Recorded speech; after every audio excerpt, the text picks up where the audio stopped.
A man who could buy anything except trust just met the one woman who wouldn't sell herself for any price. But in a world where power is everything, love becomes the most dangerous liability. When his enemies discover his weakness, they'll make him choose his empire or her life. And for the first time, Cade Voss doesn't know which one he can survive without. If you're ready to dive into a story about real love in a ruthless world, stay with me until the end. And don't forget to hit that like button and drop a comment with your city so I can see how far this story travels. Let's begin. The woman in the red dress was already dead. She just didn't know it yet. Cade Voss watched her from across the mahogany table, his whiskey untouched, his expression carved from granite. She was beautiful. They always were. Practiced smile, calculated laughs, the kind of eye contact that suggested intimacy while revealing nothing. She'd been playing the part of a visiting investor's daughter for 3 weeks now, attending the right parties, asking the right questions, getting close to the right people. And she was very, very good at it. Too good. "You seem distracted tonight," she purred, leaning forward just enough to make her intentions clear. The diamond necklace at her throat caught the low light. Real diamonds, he noted. Whoever sent her had invested well. "Do I?" Cade's voice was flat, emotionless. He lifted the whiskey glass, studied the amber liquid, then set it down again without drinking. "I was just thinking about something my father used to say." "Oh?" She tilted her head, all manufactured interest. "He said the most dangerous weapon in the world isn't a gun or a knife. It's a beautiful woman who knows how to use both." Cade's eyes finally met hers, and whatever she saw there made her smile falter. "Tell Dimitri his surveillance equipment is outdated. The microphone in that necklace has been broadcasting static for the last 10 minutes. The color drained from her face. "My men will escort you out. You have 24 hours to leave the city." Cade stood, buttoning his suit jacket with mechanical precision. "If you're still here tomorrow night, I'll send you back to Dimitri in pieces. Tell him I said hello." He walked out of the restaurant without looking back, his 2 bodyguards materializing from the shadows to flank him. Behind him, he heard the woman's chair scrape back, heard her rapid breathing, heard the soft sob she couldn't quite suppress. He felt nothing. This was the 4th one in 6 months. 4 different women, 4 different organizations, all with the same basic script. Seduce the untouchable Cade Voss, get inside his world, extract information, exploit weaknesses. The first one had actually been creative, a supposedly traumatized art dealer who needed his protection. The second had posed as a journalist writing a fluff piece about successful entrepreneurs. The third had simply showed up at his gym and pretended their meeting was fate. They all wanted something: money, power, secrets, leverage. They came wrapped in designer clothes and expensive perfume, armed with doe eyes and practiced vulnerability, and every single one of them made his skin crawl. "Where to, boss?" Marcus, his head of security, asked as they reached the armored SUV. "Home." Cade slid into the back seat, already pulling out his phone to handle the fallout. There would be phone calls to make, alliances to reinforce, a message to send that made it clear what happened when people tested him. But as the city lights blurred past the tinted windows, he found himself feeling something he rarely acknowledged: tired.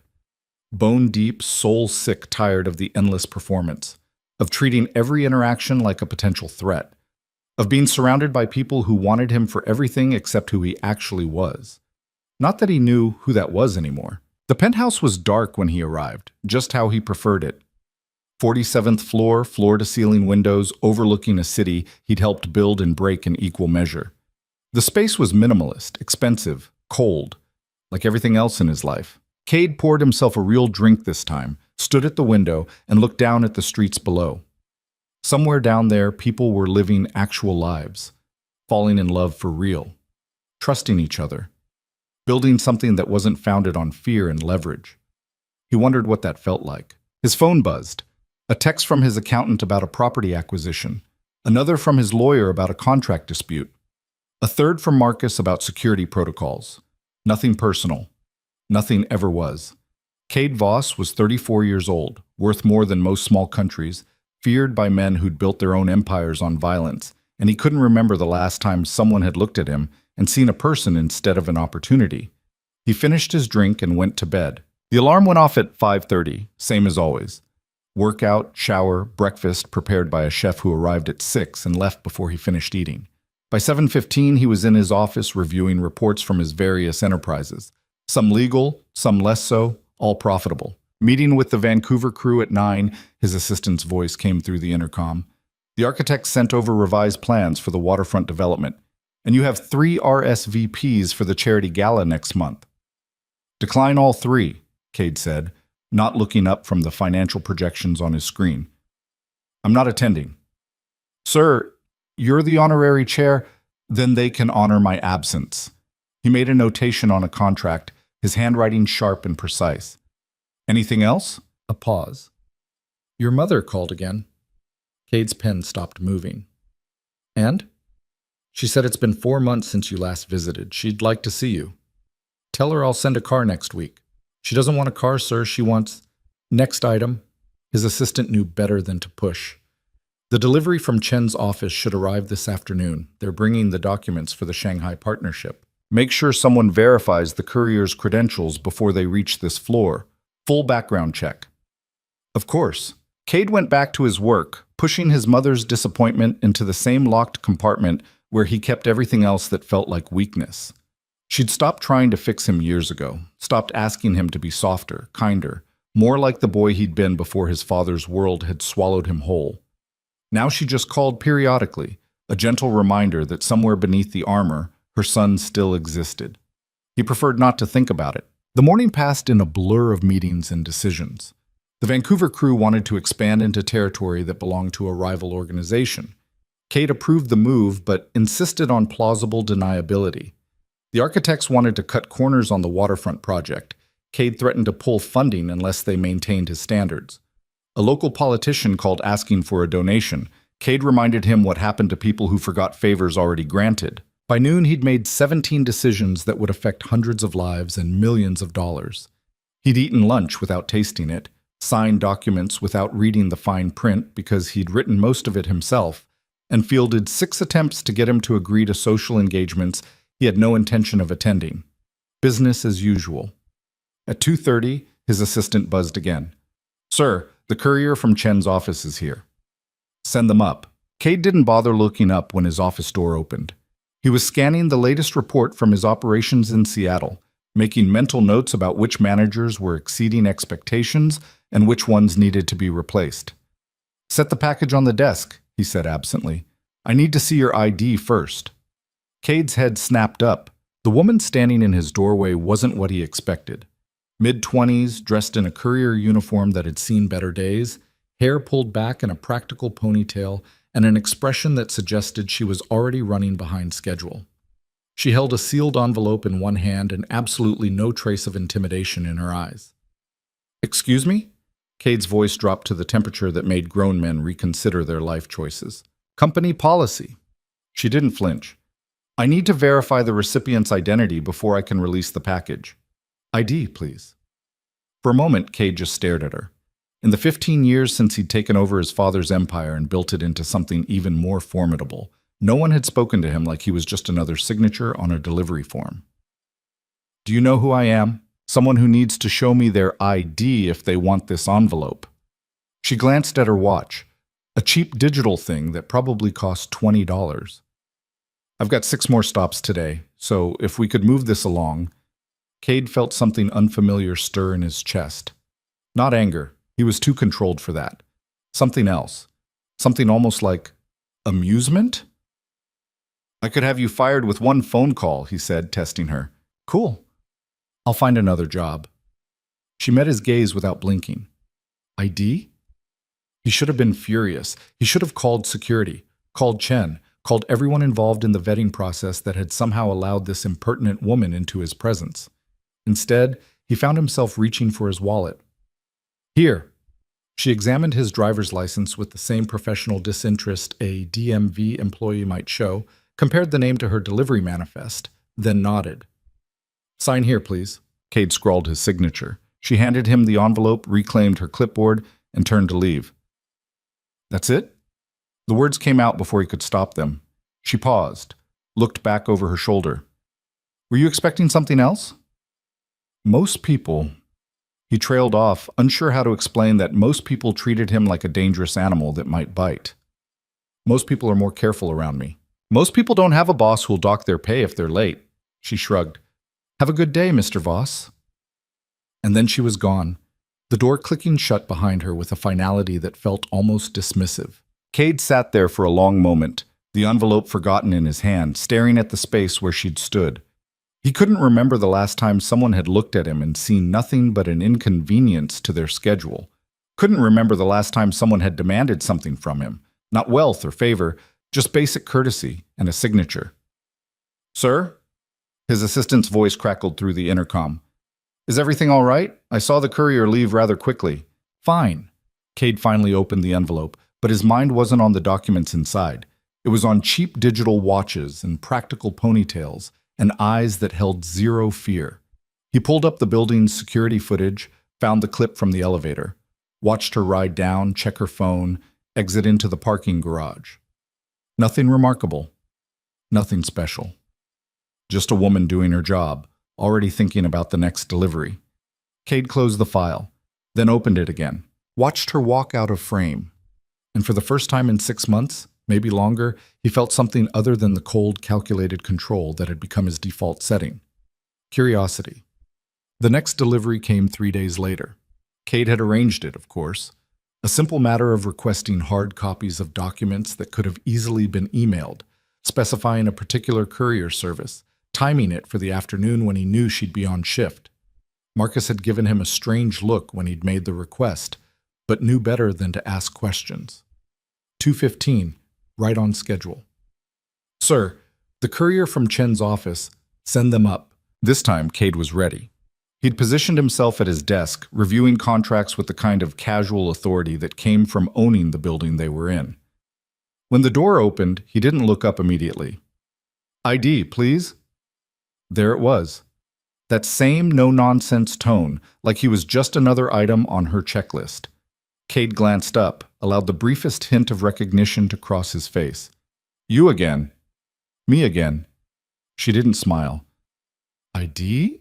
He handed it over, watched her go through the same verification process.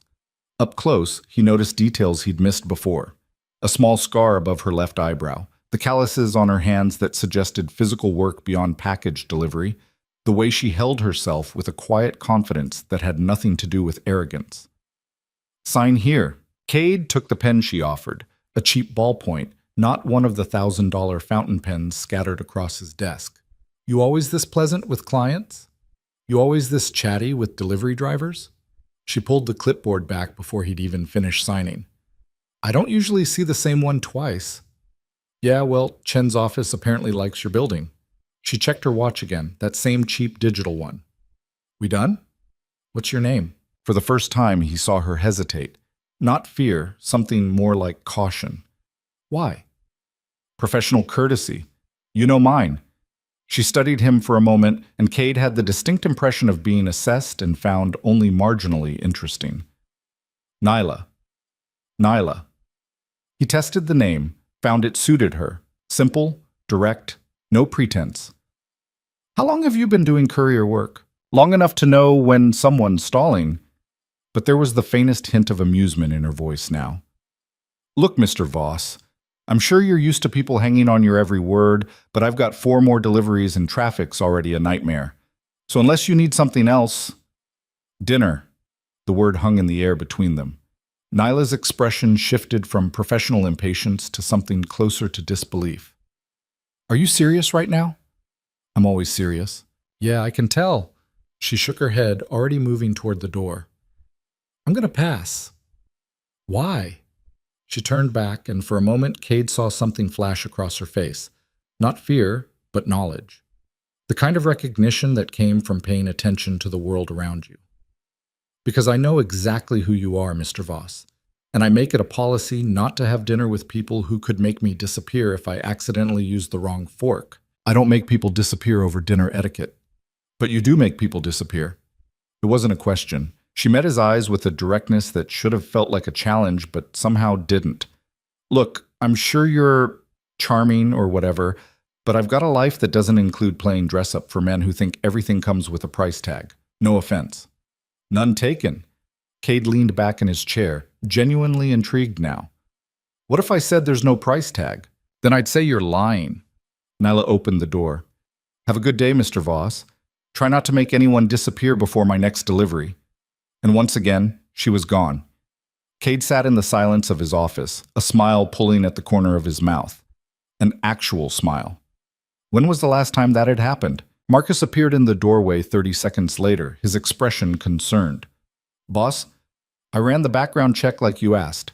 Nyla Carter, 26, works for Quick Serve Courier, lives in a studio apartment in the East District. No criminal record, no connection to any known organizations. She's... He paused, reading something on his tablet. She's nobody. Nobody, Cade repeated. Clean as they come.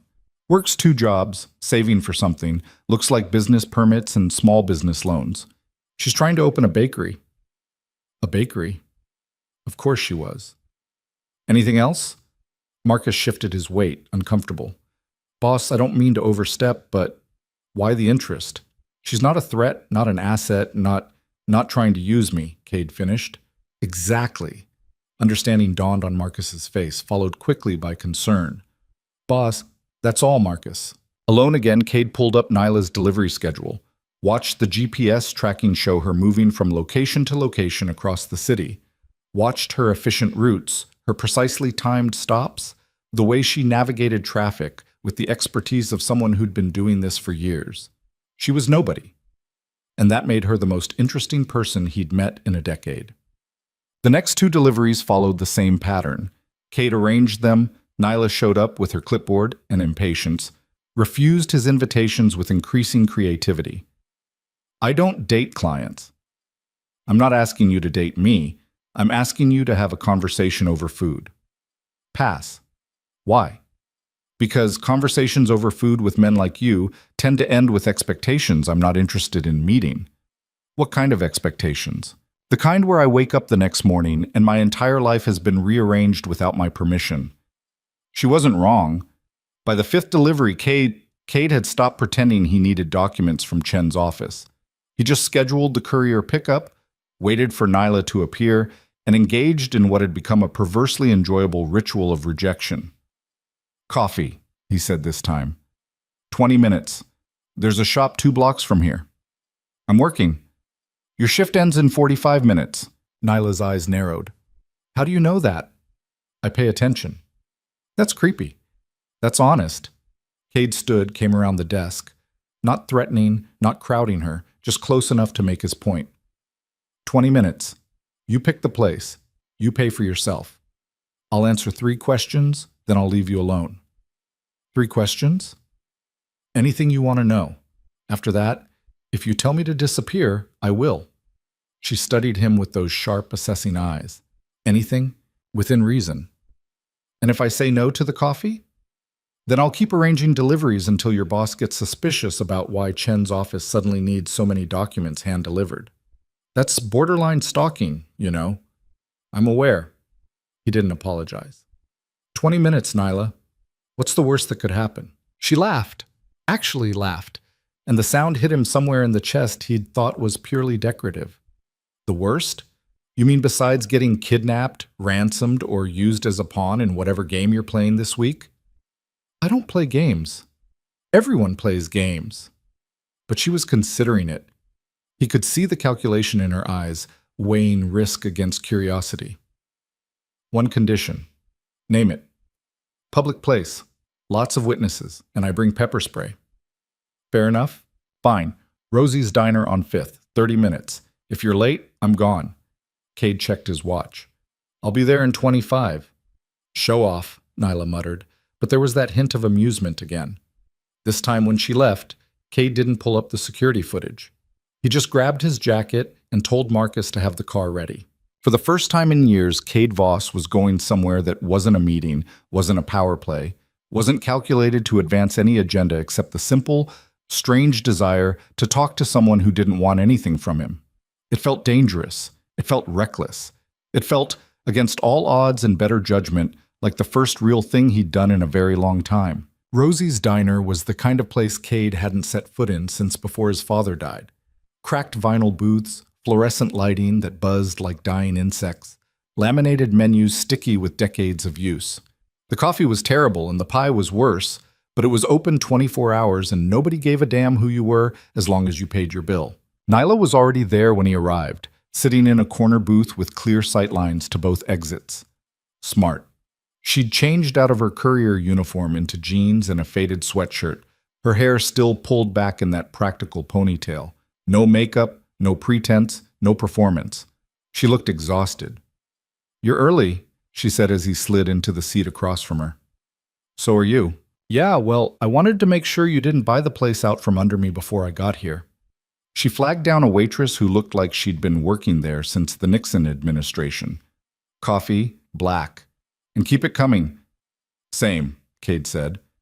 The waitress shuffled off without acknowledging either of them, which felt oddly refreshing. Cade couldn't remember the last time someone had taken his order without treating it like a papal decree. "So?" Nyla leaned back, arms crossed. "3 questions. Then you disappear forever. Those were the terms. Those were the terms." "Okay." She considered him for a moment, and Cade had the unsettling sensation of being truly seen, not assessed for usefulness or threat level, just observed. "Question 1.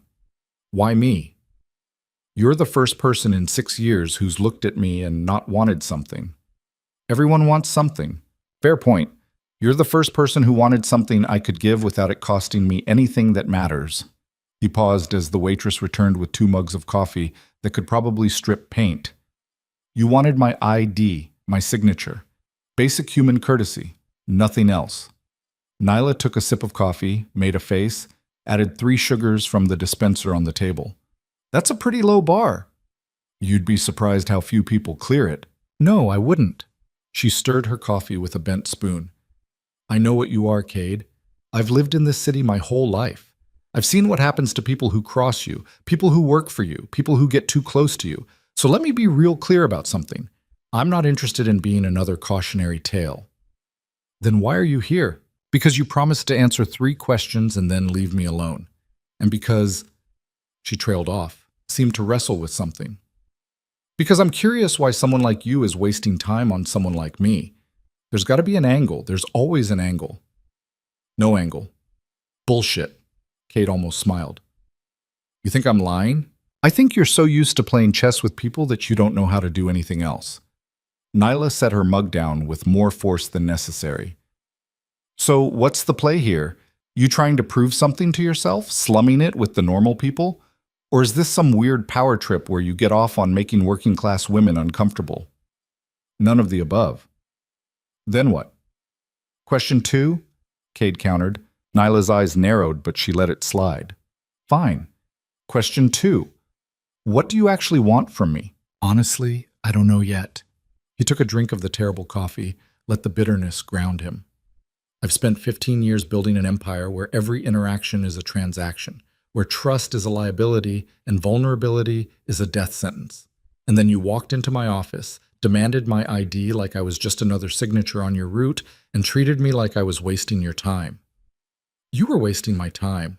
"Exactly. And it was the most honest interaction I've had in a decade." Cade set his mug down, met her eyes. "So to answer your question, I want to know what it's like to talk to someone who doesn't see me as an opportunity or a threat. Just for an hour. That's it." "That's it," Nyla repeated, clearly skeptical. "That's it. And after the hour?" "After the hour, you never see me again unless Chen's office has an actual delivery." He meant it too. Or at least, he wanted to mean it. 1 hour, Nyla. Then I'm gone." She studied him in silence, her fingers wrapped around the chipped mug, her expression unreadable. The diner clattered and hummed around them, dishes clanking, conversations bleeding together, someone's phone playing music too loud from a back booth. Normal life, Cade thought. This was what normal life sounded like. "Question 3, Nyla finally said. "And I want the truth, not some rehearsed PR answer. Are you dangerous?" "Yes." She blinked. "Just like that? No explanation? You asked for truth." Cade didn't look away. "I'm very dangerous. I've hurt people. I've destroyed people. I've made decisions that ended lives and ruined families, and I did it without losing sleep because that's what my world requires. So yes, Neela, I'm dangerous, but not to you." "How can you promise that?" "I can't." Not in any way that would satisfy you. He pushed his coffee aside, leaned forward slightly. But I can tell you that in 15 years of doing terrible things, I've never once hurt someone who wasn't playing the same game I was. I've never touched anyone innocent, and I've never, ever broken my word when I've given it to someone who didn't deserve to be lied to. And you think I don't deserve to be lied to? I think you're the first person in a long time who's earned the truth. Nyla laughed, sharp, bitter, nothing like the surprise sound she'd made in his office. You know what's really messed up? I actually believe you, which probably makes me the stupid one here. Or the brave one. Same thing in my experience. She checked her watch, that same cheap digital one, and sighed. Your hour starts now. Talk. So Cade talked. Not about the empire or the violence or the things he'd done that kept him awake on the rare nights when his conscience made an appearance. He talked about smaller things, human things. About his mother who called every week and got disappointed every time he answered. About the architecture books he collected but never had time to read. About how he'd wanted to be a city planner when he was young, before his father had pulled him into the family business and shown him that dreams were luxuries he couldn't afford. Nyla listened without interrupting, her coffee growing cold in front of her, her expression shifting from skepticism to something that might have been sympathy. City planner, she said when he paused. That's specific.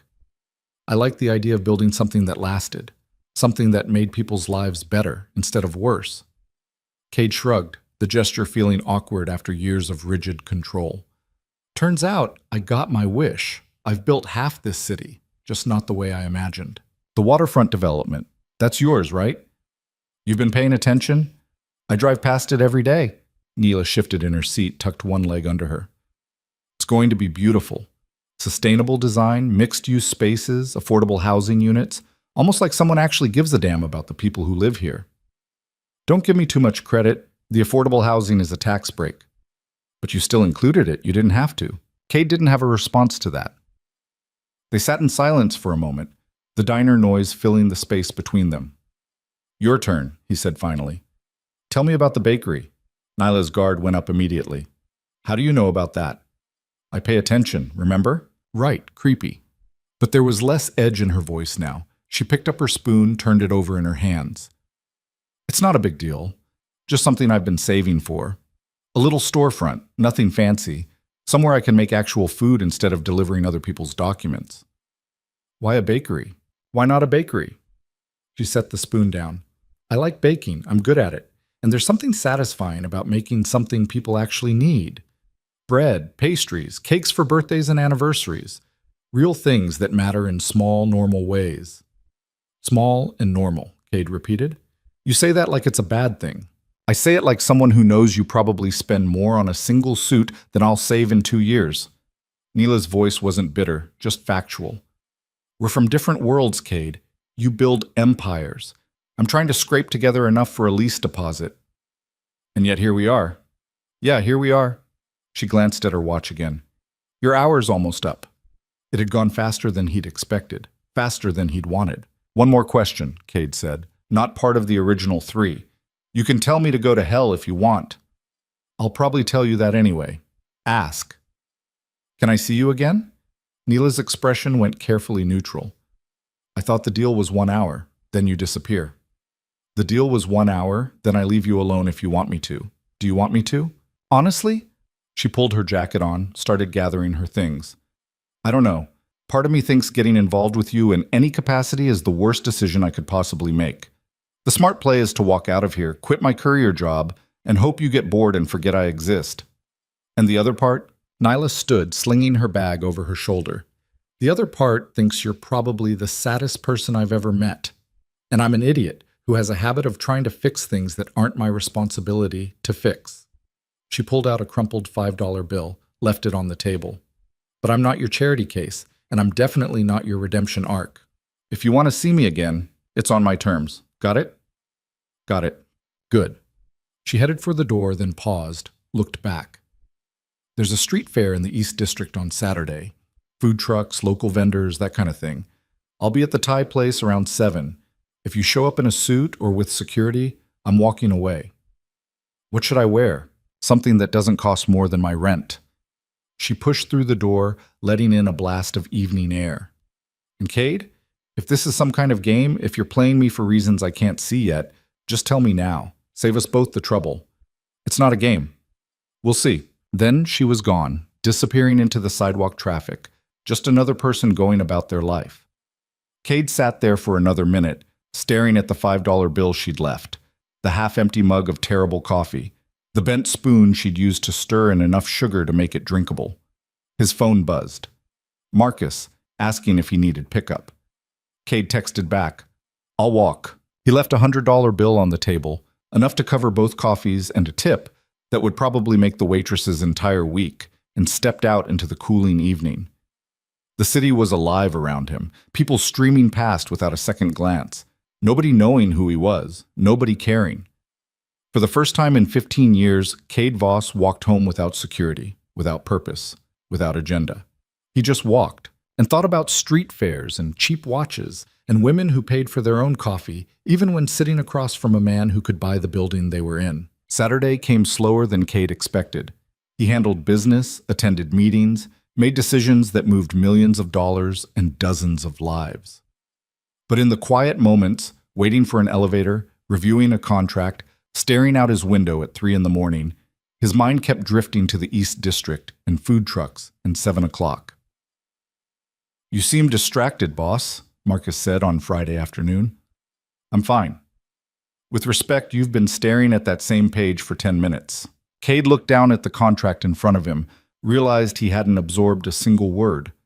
"I'm reconsidering the terms on the Seattle acquisition." "The Seattle acquisition was finalized 2 weeks ago." "Then I'm reconsidering my reconsideration."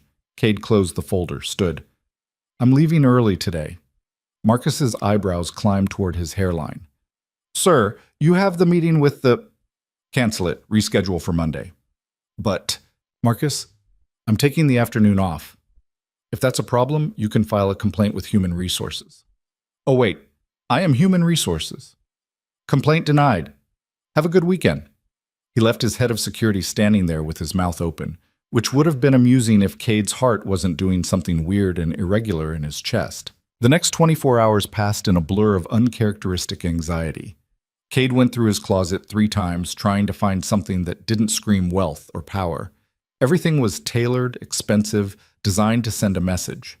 Finally, he dug into the back corner and found a pair of dark jeans he'd bought years ago for some undercover work that never materialized, paired them with a plain black t-shirt that only looked expensive if you knew fabric. He looked wrong, like a child playing dress-up in his father's clothes, except in reverse. Saturday evening found him standing outside the East District Street Fair at 6:45, feeling more nervous than he'd been walking into hostile negotiations with men who'd happily put a bullet in his skull. This was ridiculous. He was Cade Voss. He didn't get nervous over food trucks and casual encounters. He built empires. He broke competitors. You actually came. Cade turned. Nyla stood a few feet away, wearing jeans and a light jacket, her hair down for the first time since he'd met her. She looked younger this way, softer, but her eyes still held that sharp awareness.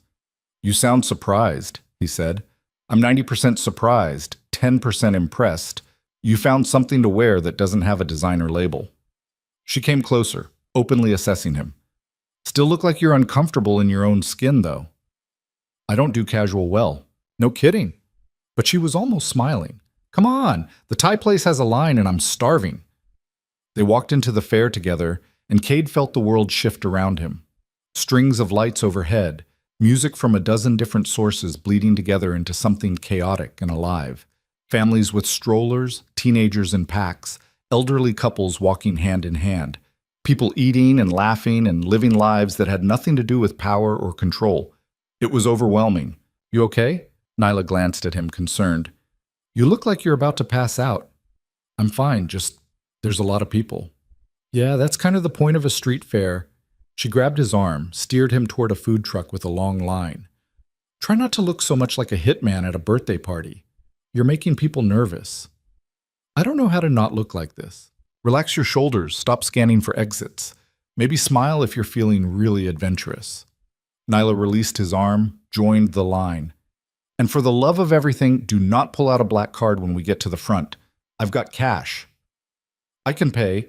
"I know you can pay." You could probably buy the entire fare without checking your account balance. But if you do, this whole thing becomes something it's not supposed to be. She looked at him seriously. This is just two people getting dinner, normal people. People who wait in lines and pay in crumpled bills and don't have security teams hovering nearby. Can you do that? Cade thought about the SUV parked 3 blocks away with Marcus inside, monitoring his location on GPS. Thought about the phone in his pocket with 17 unread messages, all of them solvable with money or threats. Thought about the entire infrastructure of power and control he'd built his life around. I can try, he said. Good enough. They waited in line like normal people. When they reached the front, Nyla ordered pad thai and spring rolls. Cade got the same because he didn't actually know what he wanted. She paid with exact change from her jacket pocket, and they carried their food to a picnic table that wobbled when Cade set his weight on it. This is weird, he said. What is? This. All of it. He gestured at the fare around them, the plastic fork in his hand, the styrofoam container of noodles. I don't remember the last time I ate something that didn't come on real plates. Well, buckle up, because plastic utensils are about to blow your mind. Nyla took a bite of her pad thai, made a satisfied sound.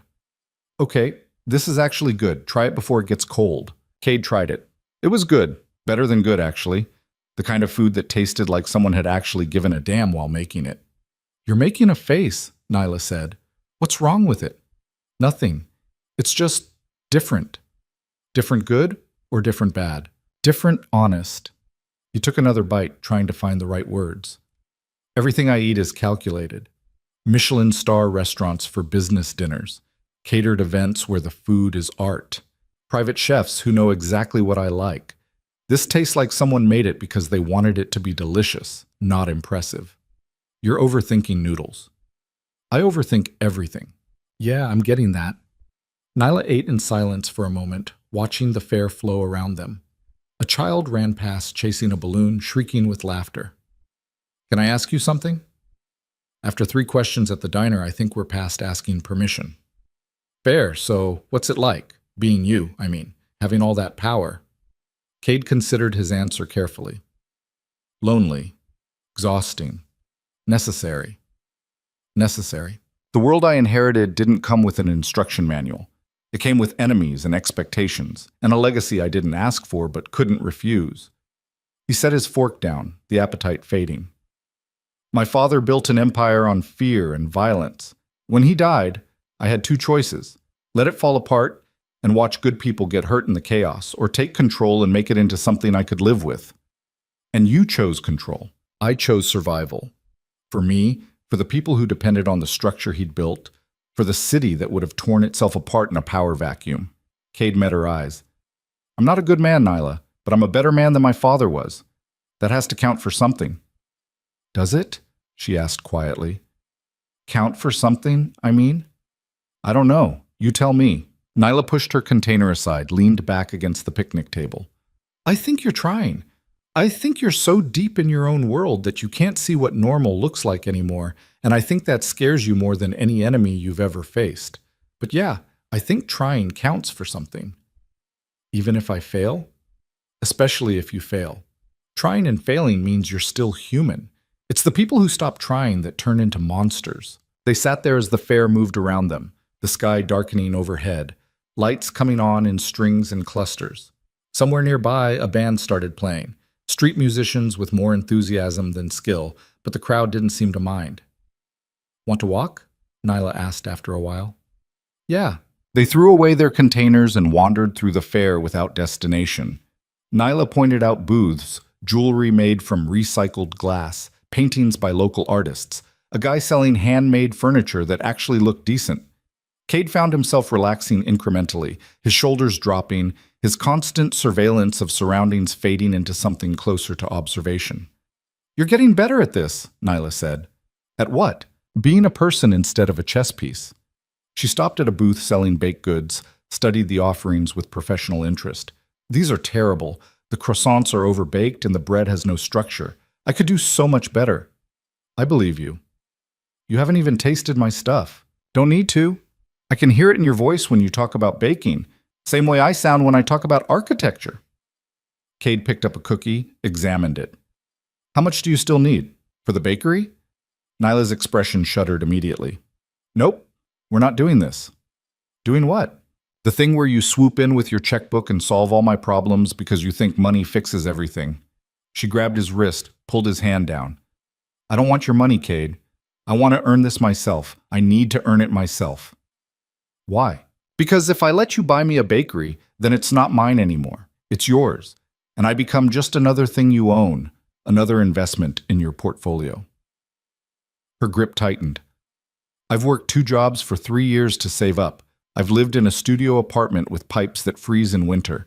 I've skipped meals and worn the same 5 outfits and said no to everything that cost money because I was building towards something that was mine. You don't get to take that away from me just because you want to feel useful. Cade looked down at her hand on his wrist, the calloused fingers, the chipped nail polish she probably hadn't had time to fix. I wasn't trying to take anything away. Maybe not. But that's what would happen. She released him, stepped back. Look, I appreciate what you're trying to do here. I do. But I'm not your redemption project. I'm not the pure, struggling worker you get to rescue so you can feel better about the empire you built on other people's suffering. I'm just a person trying to make a life. And I need to do that on my own terms. Understood. And he did understand, even if part of him wanted to argue that accepting help wasn't weakness. But he'd learned something in the past hour. Nyla's pride wasn't about ego. It was about identity. About proving to herself that she could build something real in a world that kept trying to tell her she was too small to matter. He respected that more than she probably knew. They walked in silence for a while, the tension slowly dissipating. The band finished their set, started packing up. The fair was thinning out as families with young children headed home. I should go, Nyla said eventually. Early shift tomorrow. I'll walk you to your car. I took the bus. Then I'll walk you to the bus stop. She gave him a look. You're not going to have Marcus tail me home, are you? How do you know about Marcus? Please. You think I didn't notice the SUV 3 blocks away? Or the way you keep checking your phone like someone might be sending you urgent life or death messages? Nyla shook her head, but she was almost smiling.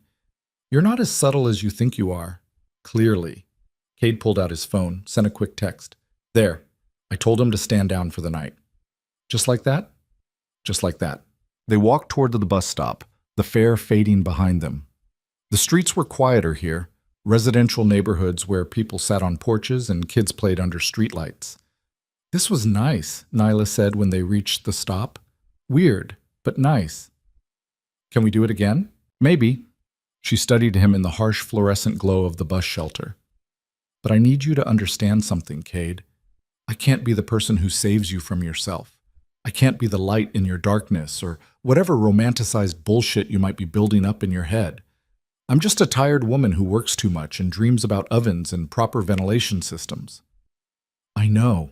Do you? Because from where I'm standing, you look like someone who's drowning and thinks I'm a life raft, and that's not fair to either of us.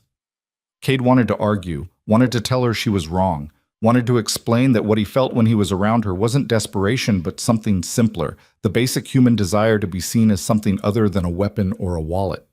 But maybe she was right. Maybe he was drowning and didn't even know it anymore. I'll be more careful, he said finally. With expectations, with assumptions, with all of it. Good. Her bus appeared at the end of the block, its headlights cutting through the evening. There's a late-night diner near my place. Lou's on 7th and Market. Sometimes I go there after my second shift, grab a piece of pie before heading home. If you happen to be in the neighborhood, when? That's the thing. You don't get to schedule it. You don't get to plan it. If we're both there at the same time, we're both there. If not, then not. The bus pulled up, its brakes hissing. No guarantees, Cade. No control. Just chance. I'm not good with chance. I know. That's why I'm suggesting it. Nyla climbed onto the bus, turned back at the top of the steps. And Cade? Thanks for trying. The doors closed and the bus pulled away, taking her with it. Cade stood there for a long moment, phone in his pocket, security team dismissed, no agenda and no plan. Just a man standing at a bus stop in a neighborhood he'd probably never visited, thinking about pie and chance and the terrifying prospect of not being in control. His phone buzzed. Marcus, asking if he needed pickup. Cade looked at the message, looked at the street around him, looked at the direction the bus had gone. Then he started walking, not toward home, not toward the office, just walking through neighborhoods he'd never bothered to notice, past lives he'd never considered, through a city he'd helped build but never really lived in. And for the first time in longer than he could remember, Cade Voss felt something other than the weight of empire pressing down on his shoulders. He felt possibility. Lou's Diner became Cade's new obsession, though he'd never admit it out loud. He started showing up at random times, 11 at night after particularly brutal meetings, 1 in the morning when sleep wouldn't come, 3:30 on a Tuesday because he'd been driving past and saw the lights on. Sometimes Nyla was there, hunched over a booth with a slice of apple pie and a notebook full of bakery plans. Sometimes she wasn't. The nights she wasn't there felt longer than they should. "You're doing it wrong," Marcus said after the 5th unscheduled detour to 7th and Market. "Doing what wrong?" "Whatever this is," Marcus gestured vaguely at Cade, at the city outside the car window, at the general situation. "Boss, with all due respect, you're circling this woman like a shark. It's getting obvious." "I'm being careful. You're being obsessed. There's a difference." Marcus pulled into a parking spot 2 blocks from Lou's. "And before you tell me to mind my business, your business is my business. That's literally my job description." Cade didn't get out of the car immediately, just sat there, staring at the diner's neon sign flickering in the darkness. She said no guarantees, no control, just chance. "And you're manufacturing chance by showing up 6 times a week?" 4 times. 6. I've been keeping track. Marcus turned in his seat. "Look, I get it. She's different.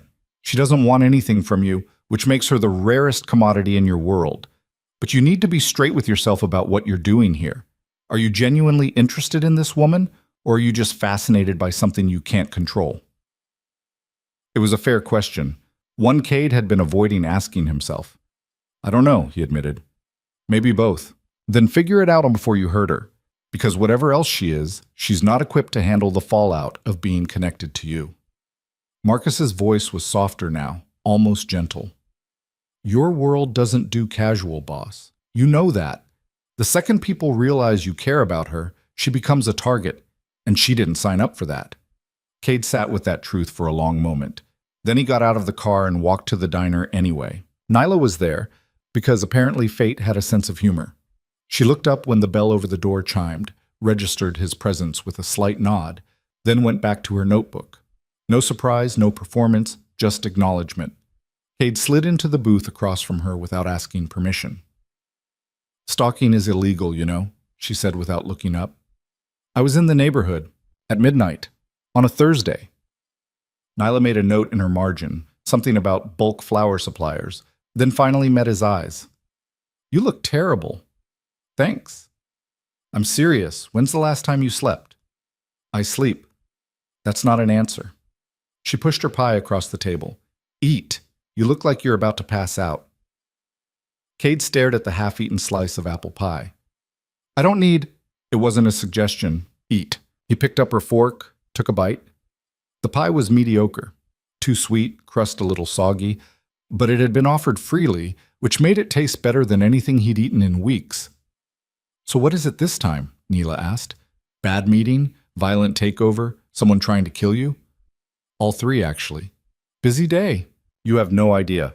Cade took another bite, felt some of the tension in his shoulders ease. "There's a power struggle in the Northern Territories. One of my associates thinks he's ready to run things himself. He's wrong, but he's loud about it." "And you're going to what? Kill him?" "Probably not.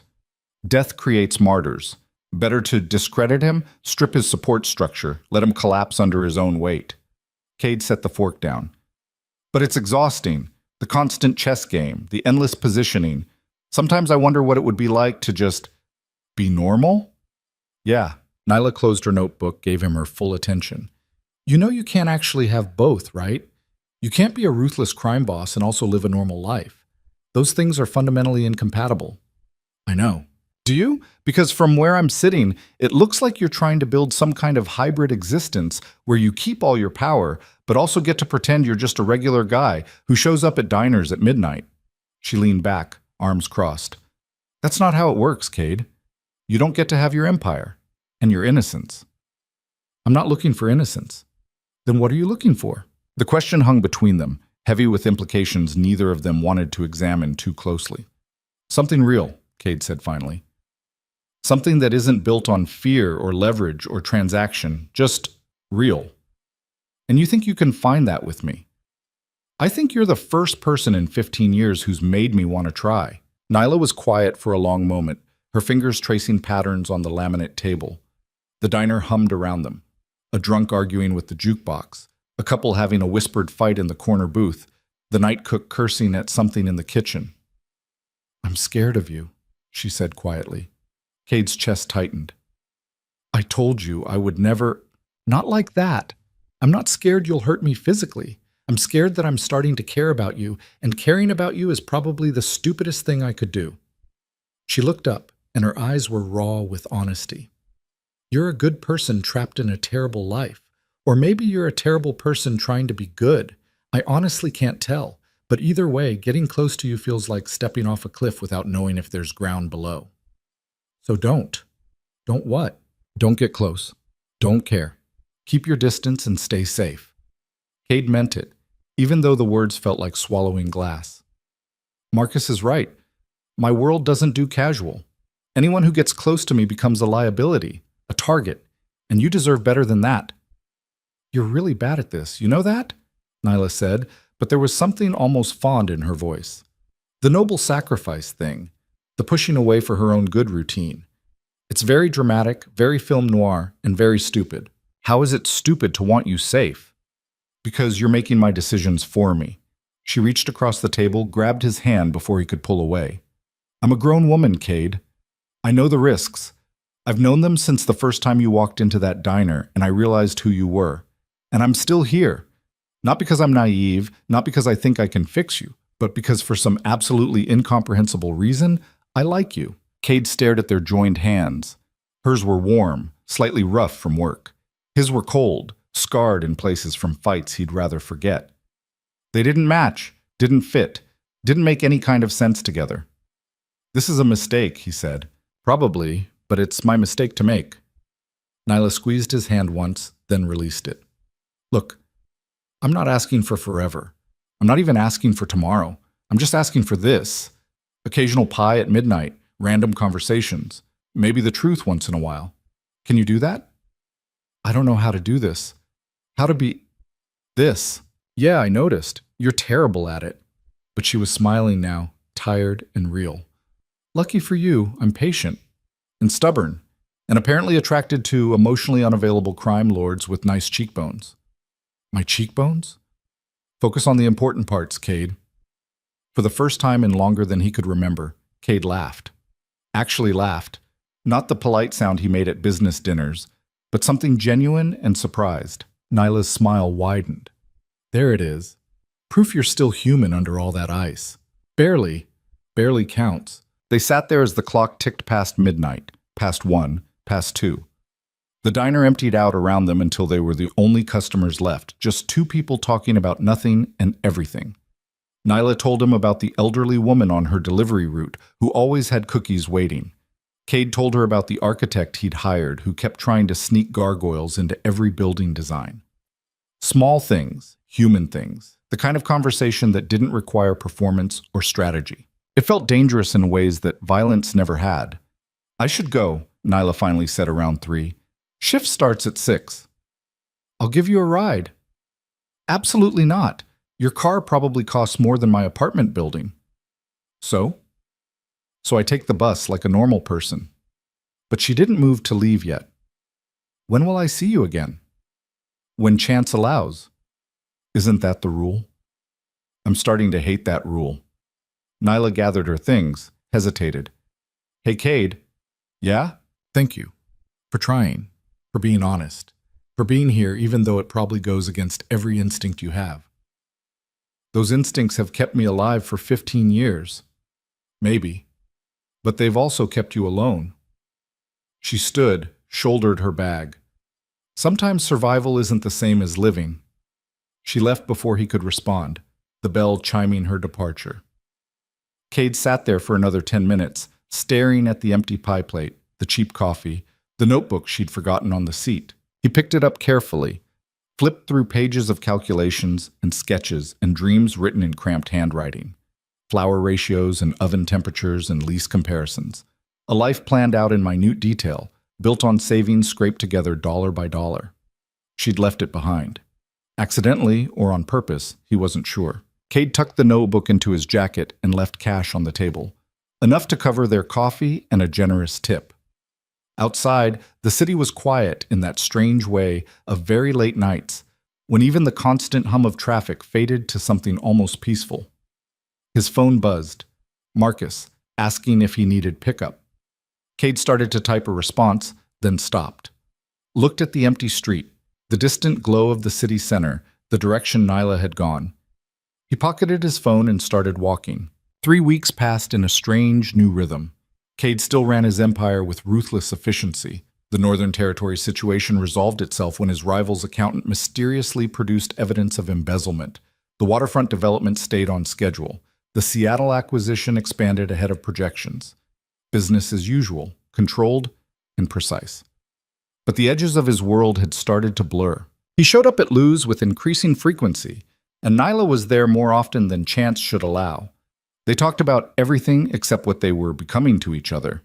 She showed him her bakery plans, and he offered suggestions about building codes and contractor negotiations without trying to take over. He told her about his mother, about the weekly phone calls he still dreaded, and Nyla listened without judgment. "You should visit her," she said one night over terrible coffee. "I send a car every week." "That's not the same as visiting. It's safer for both of us." "Safer how? She's your mom, not a business liability." Nyla stirred sugar into her coffee, the spoon clinking against cheap ceramic. "When's the last time you actually sat down with her? Had a real conversation?" Cade didn't answer because he couldn't remember. "That's what I thought." Nyla set her spoon down with more force than necessary. "You know what your problem is? You've spent so long protecting yourself from getting hurt that you've stopped letting anyone actually reach you, including the people who loved you before you became whatever this is. This keeps them safe. This keeps you isolated. There's a difference. In my world, isolation is survival, and in mine, it's just sad." She looked at him with those sharp, honest eyes. "Your mother didn't choose your world, Cade. She didn't choose violence or power or any of this. She just chose to love her son. The least you can do is show up once in a while and let her see that he still exists under all the armor." The words hit harder than they should have. Harder than anything his enemies had thrown at him in years. "Fine," Cade said. "I'll visit her this weekend." "Good. Only if you come with me." Nyla blinked. "What?" "You heard me. If I'm doing this, you're coming." He wasn't sure why he'd said it, only that the thought of facing his mother's disappointment alone felt impossible. "Those are my terms." "That's insane. I can't just—" "Why not? You said I needed to visit her. Fine, but I'm not doing it alone." "Cade, she's going to think I finally brought someone home who isn't there to rob me or kill me or extract information. She'll be thrilled." It was probably true. His mother had been dropping increasingly unsubtle hints about grandchildren for the last 5 years. Nyla opened her mouth to argue, closed it, tried again. "This is a terrible idea." "Most of my ideas are terrible. This one at least has good intentions behind it. Your mom is going to take one look at me and start planning a wedding." "Probably." "And you're okay with that?" Cade considered the question seriously. Was he okay with his mother getting the wrong idea? With implying there was something between them that they hadn't defined or discussed? With bringing Nyla deeper into his world, even the softer parts of it? "Yeah," he said. "I think I am." Neela stared at him for a long moment, something complicated working across her face. "You're going to make this difficult, aren't you?" "I don't know how to make it easy." "No kidding." But she was smiling slightly, that tired, real smile he'd started to crave. "Fine. Saturday. But I'm bringing pie, and if she asks about our relationship status, you're handling it." "Deal." Saturday came with unexpected nerves. Cade found himself changing clothes 3 times before settling on casual slacks and a button-down that split the difference between his usual armor and normal human being. Nyla met him outside her apartment building, wearing a sundress that made her look younger, softer, carrying a homemade strawberry rhubarb pie that smelled incredible. "You made that?" Kate asked, staring at the perfectly latticed crust. Told you I was good. She climbed into his car, the sedan, not the SUV because she'd threatened to bail if he showed up in anything too ostentatious, and balanced the pie carefully on her lap. Your mom have any allergies I should know about? No, she's gonna love you. You don't know that. I know my mother. She's been waiting 15 years for me to bring home someone who isn't using me for access or information. You're going to be her new favorite person. Great. No pressure. The drive to his mother's house took 40 minutes, cutting through neighborhoods that went from urban to suburban to something almost peaceful. His mother had moved out here after his father died, wanting distance from the empire he'd built, from the violence that had consumed her husband and threatened to consume her son. She'd never said it directly, but Cade knew she blamed him for choosing to continue what his father started instead of walking away. You're tense, Nyla observed as he pulled into the driveway. I'm fine. You're gripping the steering wheel like it might escape. That's not fine. She set the pie on the dashboard, turned to face him. Hey, look at me. Cade did. She's your mom. She loves you. This is going to be fine. You don't know that. No, but I'm choosing to believe it anyway, because the alternative is assuming the worst, and I'm trying to break that habit. Neela grabbed the pie, opened her door. Come on, let's go meet your mom before you talk yourself out of this. His mother opened the door before they reached the porch, and the expression on her face was worth every uncomfortable mile of the drive. Surprise, joy, cautious hope, all fighting for dominance. Cade, her voice cracked slightly. You came. I said I would. You say a lot of things.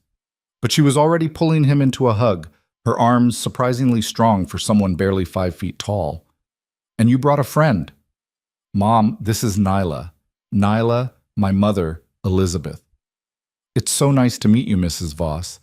Nyla offered the pie like a peace offering. I brought dessert. Elizabeth took the pie, studied it with the eye of someone who'd spent decades baking for church functions and family dinners. You made this? Yes, ma'am. The lattice work is beautiful, and is that strawberry rhubarb with a hint of orange zest. Oh, honey, you didn't have to go to all this trouble. It wasn't trouble.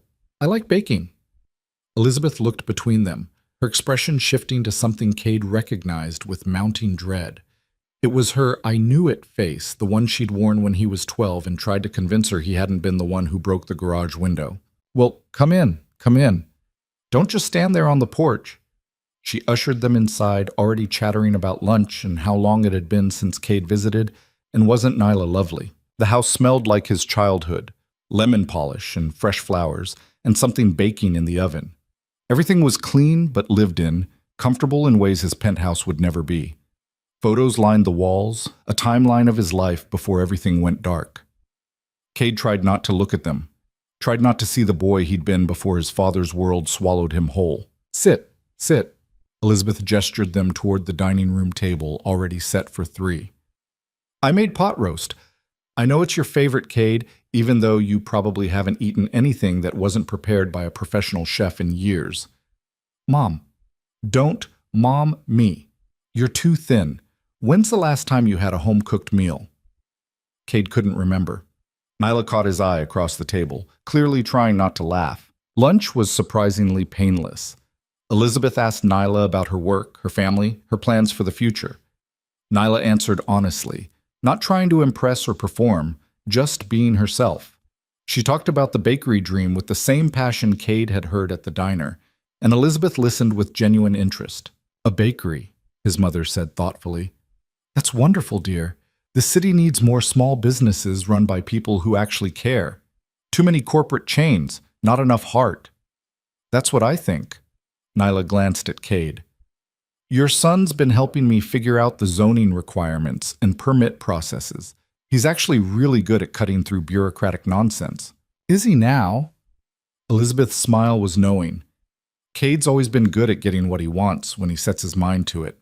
Mom? What? It's true. You were the most stubborn child.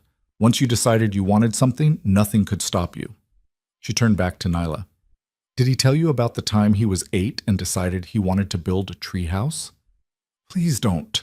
He spent 3 months drawing plans, calculating measurements, researching structural integrity. 3 months. And he was 8. Most kids just nail some boards to a tree and hope for the best. Not Cade. He had blueprints. Nyla was grinning now. Did the treehouse get built? Oh, yes. It was beautiful.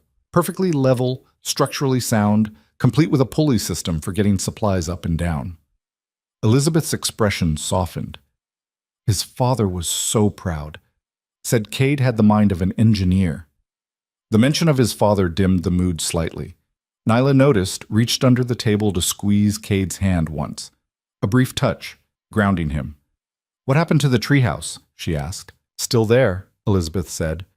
In the backyard. I can't bring myself to take it down. It reminds me of when things were simpler. Can I see it? Cade's mother looked at him, something soft and sad in her eyes. Of course, dear, Cade can show you. I'll clean up here and cut into that gorgeous pie you brought.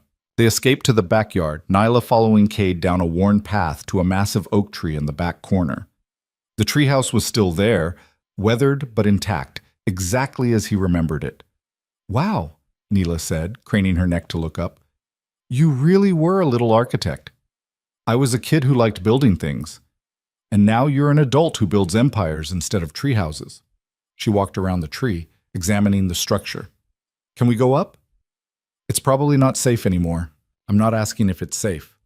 I'm asking if we can go up. Against his better judgment, Cade climbed the ladder first, testing each rung. They held. At the top, he extended a hand to help Nyla through the entrance. The treehouse was smaller than he remembered. Of course it was. He'd been 8 when he built it, but still structurally sound. Someone, probably his mother, had put cushions up here at some point. They sat facing each other in the cramped space, knees almost touching. This is nice, Neela said. Peaceful. I used to hide up here when my father brought his associates to the house. Before I understood what they really were, what he really was. I just knew they made my mother nervous, and the house felt wrong when they were there. How old were you when you figured it out? 12.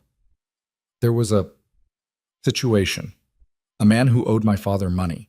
He came to the house begging for more time. My father had him beaten in our driveway. Cade stared at the wooden slats of the treehouse floor. I watched from my bedroom window, and I understood that my father wasn't a businessman. He was a monster. But you took over his empire anyway. By the time he died, I was already in too deep. I knew too much, had done too much. Walking away wasn't an option. Nyla was quiet for a moment. Did you ever want to? Walk away, I mean? Every day. The admission came easier than it should have. But wanting something and doing it are different things. The empire needed leadership, or it would have collapsed into chaos. People, good people who worked for my father, who relied on the structure he'd built, would have gotten hurt. So I stayed, made it mine, tried to make it better, or at least less terrible. That's a hell of a burden to carry. It's the burden I chose. Did you, though? Nyla shifted closer, her voice gentle. Because from where I'm sitting, it sounds like you were a kid who inherited a nightmare and convinced yourself you could control it. That's not the same as choosing. Cade looked at her. Really looked at her. At the woman who'd walked into his office demanding his ID, who'd refused his money and his power, who'd somehow talked him into visiting his mother and sitting in a childhood treehouse discussing things he'd never said aloud to anyone. What am I doing, Neela? Right now? Sitting in a treehouse? You know what I mean. Yeah, I do. She reached out, touched his face briefly. I think you're trying to figure out if there's a version of your life that includes something other than violence and control, and I think that scares you more than any enemy you've ever faced. It does. Good. Fear means you're still human, means you haven't completely disappeared into the armor. Her hand dropped. But Cade, I need you to be honest with me about something. Anything. What happens when your world realizes you care about me? What happens when your enemies figure out that I'm not just some random woman you're passing time with? Nyla's voice was steady, but he could hear the fear underneath. Because I'm starting to care about you, and that's terrifying enough without adding murder and kidnapping to the mix. Cade wanted to lie, wanted to tell her it would be fine, that he could keep her safe, that his world and his feelings for her could coexist without consequence. But she'd asked for honesty. I don't know, he said. I can protect you. I have the resources, the security, the connections, but protection isn't the same as safety. Once people know you matter to me, you become leverage, a target, and I can't guarantee that I can keep you untouched by that reality. So what do? We end this before it gets worse, before someone notices, before you get hurt because of me. The words tasted like poison, but he forced them out anyway. That's the smart play. Probably. Nyla, but I'm tired of always making the smart play. She moved closer until they were sharing the same air. I'm tired of being careful and safe and protecting myself from anything that might be complicated. Maybe I want to be reckless for once. Maybe I want to care about someone even if it's dangerous. That's insane. Yeah, but I'm pretty sure I'm already past the point of backing out. She kissed him then, quick and soft, barely more than a brush of lips. So I guess we're doing this. Whatever this is. Cade pulled her closer, kissed her properly, and felt 15 years of ice crack somewhere in his chest. It wasn't smooth, wasn't perfect, wasn't any of the things movies promised. It was desperate and a little bit scared and completely, utterly real. And that made it more dangerous than anything he'd faced in his entire life. They stayed up in the treehouse for another 20 minutes, not talking much, just existing in the same space. When they finally climbed down, his mother was waiting on the back porch with a knowing smile and slices of pie. I like her, Elizabeth said quietly while Nyla was in the bathroom. She's good for you. She's not mine to keep, Mom. Then maybe you should work on changing that. His mother touched his face the way she had when he was young, before everything fell apart. You deserve to be happy, Cade. Even if you don't believe it, even if your father convinced you otherwise. Happy doesn't exist in my world. Then maybe it's time to build a different world. They left an hour later, Nyla carrying leftovers his mother had insisted she take. In the car, she was quiet, thoughtful. Your mom's great, she finally said. She likes you. Yeah, I got that impression when she cornered me in the bathroom and told me I was the best thing that's happened to you in years. Neela glanced at him. No pressure or anything. She's always been optimistic. Or maybe she just sees something you're too stubborn to admit. Which is? That you're capable of more than just survival. That there might be a version of your life where you're actually happy instead of just powerful. Kay drove in silence, processing that. Processing everything. The kiss, the conversation, the way Nyla had fit into his mother's house like she belonged there. The way he'd felt in that treehouse, more himself than he'd been in 15 years. It was dangerous. It was reckless. It was the first real thing he'd felt since his father's funeral. Stay with me tonight, he said. Nyla turned to look at him. What? Stay with me. At my place. No expectations, no pressure. I don't want this day to end yet. Cade, I know. I know all the reasons it's a bad idea. I know I should keep my distance, keep you safe, keep everything compartmentalized and controlled. But I'm asking anyway. She was quiet for a long moment. Then, okay. Okay. Yeah. Okay. Neela settled back in her seat, staring out at the city passing by. But if this ends badly, I'm telling your mom it's your fault. Deal. They drove back to the city as evening settled over the skyline, and Cade felt something unfamiliar settle into his bones. Hope, maybe. Or the beginning of something that would either save him or destroy everything he'd built. Either way, he wasn't stopping now. The penthouse felt different with Nyla in it. She stood at the floor-to-ceiling windows, staring out at the city 47 floors below, and Cade watched her from the kitchen, where he was attempting to make coffee without his chef's help. The machine was more complicated than it needed to be, all Italian engineering and precise measurements, and he was pretty sure he was doing it wrong. This place is insane, Nyla said without turning around. You can see the entire city from here. That's the point. Cade gave up on the coffee machine, poured whiskey instead. Want a drink? It's 7 o'clock. Is that a yes or a no? She turned, took in the glass he was offering, the expensive bottle. The casual way he held it like drinking alone on a Saturday evening was normal. Why do I get the feeling you do this a lot? The drinking alone thing? Because I do. He didn't see the point in lying. It helps quiet the noise. What noise? All of it. The empire, the decisions, the constant weight of knowing that one wrong move could get people killed. Cade took a drink, felt the burn settle into his chest.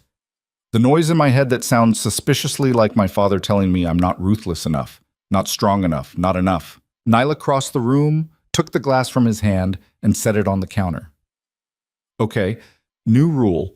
When I'm here, you don't drink alone and you don't listen to your dead father's voice telling you you're not enough. Deal? I'm not sure I know how to do that. Then I'll teach you. She grabbed his hand, pulled him toward the massive couch that cost more than her car. Come on, we're going to do something radical. Which is, we're going to sit here and talk like normal people who aren't carrying the weight of criminal empires or dead fathers or any of that heavy stuff. We're just going to be human for a few hours. Cade let her pull him down onto the couch, let her curl up against his side like it was the most natural thing in the world. I don't know how to be just human anymore. Lucky for you, I'm a good teacher. Nyla grabbed the remote from the coffee table. When's the last time you watched something just for fun? No business, no strategic thinking, just mindless entertainment? I don't remember. Of course you don't. She started scrolling through streaming options, her expression thoughtful. Okay, here's what we're doing. We're watching something stupid, something with explosions and car chases and absolutely zero emotional depth, and you're going to turn off that terrifying brain of yours and just enjoy it. That's your plan? That's my plan. Unless you have a better idea for how to teach a crime boss to be human again, Cade didn't. So he sat there while Nyla queued up some action movie he'd never heard of, settled against him with an ease that should have been impossible, and tried to remember what it felt like to just exist without calculating angles and threats. It was harder than it should have been. Halfway through the movie, something about a heist gone wrong and a getaway driver, his phone buzzed. Then again, then a third time in rapid succession. Nyla paused the movie. You need to get that? It's probably nothing. Your phone doesn't vibrate like that for nothing. She shifted so he could reach his pocket. Go ahead. I'm not going anywhere. Cade pulled out his phone, felt his stomach drop at the messages. Marcus. We have a situation. Northern Territory. Marcus. They took out one of our warehouses. 3 dead, 5 injured. Marcus. Boss, I need you to call me. Now. I have to make a call, Cade said, already standing. Nyla's expression shifted from relaxed to guarded in an instant. What's wrong? Work. He moved to his office, dialed Marcus. The call connected before the first ring finished. Boss, we've got a problem. Marcus's voice was tight, controlled. Mikhail made his move. Hit the warehouse on Porter Street about 2 hours ago. Professional job, well coordinated. He's sending a message. Casualties? 3 dead, all security, 5 injured, 2 critical. The shipment's gone. 50 keys of product, street value around $3 million. And boss, there's something else. Cade's hand tightened on the phone. What? He left a message, said this was just the opening move, said he knows about your weakness now, and he's going to exploit it until you fold. My weakness. He didn't specify. But boss, the timing, right after you started spending time with the courier, I don't think that's coincidence. The bottom dropped out of Cade's world. He looked through the office door to where Nyla sat on his couch, trusting him, choosing him despite every reason not to. How many people know about Nyla? His voice was ice. Just me and the detail I put on her building. Discreet surveillance, like you asked. But boss, if Mikhail has people watching you, if he's been paying attention to pattern changes, pull the detail, now, and get me everything we have on Mikhail's operations. Every location, every asset, every person he values. I want it on my desk in an hour. Boss, if we're going to war, we're not going to war, Marcus. War is loud and messy and draws attention. I'm going to dismantle him piece by piece until there's nothing left. Cade's mind was already running scenarios, calculating moves, sliding back into the cold strategic thinking that had kept him alive for 15 years. And Marcus? Double security on my mother. If he knows about Nyla, he might know about her too. Already done. I sent a team the minute the warehouse went down. Good. Call a meeting with the inner circle for tomorrow morning and send someone to clean up Porter Street. I want those families taken care of, the dead and the injured. Full benefits, college funds for the kids, whatever they need. Understood. Boss, about the girl. She's not part of this. Keep her out of it. With respect, she's already part of it. The minute Mikhail mentioned a weakness, the minute you started caring about her, she became a target. You can't keep her out of something she's already in. Cade ended the call before he said something he'd regret. Marcus was right, which made it worse. The moment he'd let Nyla into his world, into his life, he'd painted a target on her back. He stood there for a long moment, staring at his reflection in the darkened office window. The face looking back was the one his father would have recognized. Cold, calculating, ready to do terrible things to protect what was his. Nyla appeared in the doorway, backlit by the living room lights. That didn't sound like nothing. It's handled. Cade, I'm not stupid. I heard enough to know something bad happened. She crossed her arms, that familiar stubbornness settling into her expression. Talk to me. Someone hit one of my operations. 3 people died. It's business, Nyla. It happens. Business. She said the word like it tasted bad. 3 people died and you're calling it business? What else would I call it? Cade moved past her, back toward the living room, toward the whiskey he'd abandoned.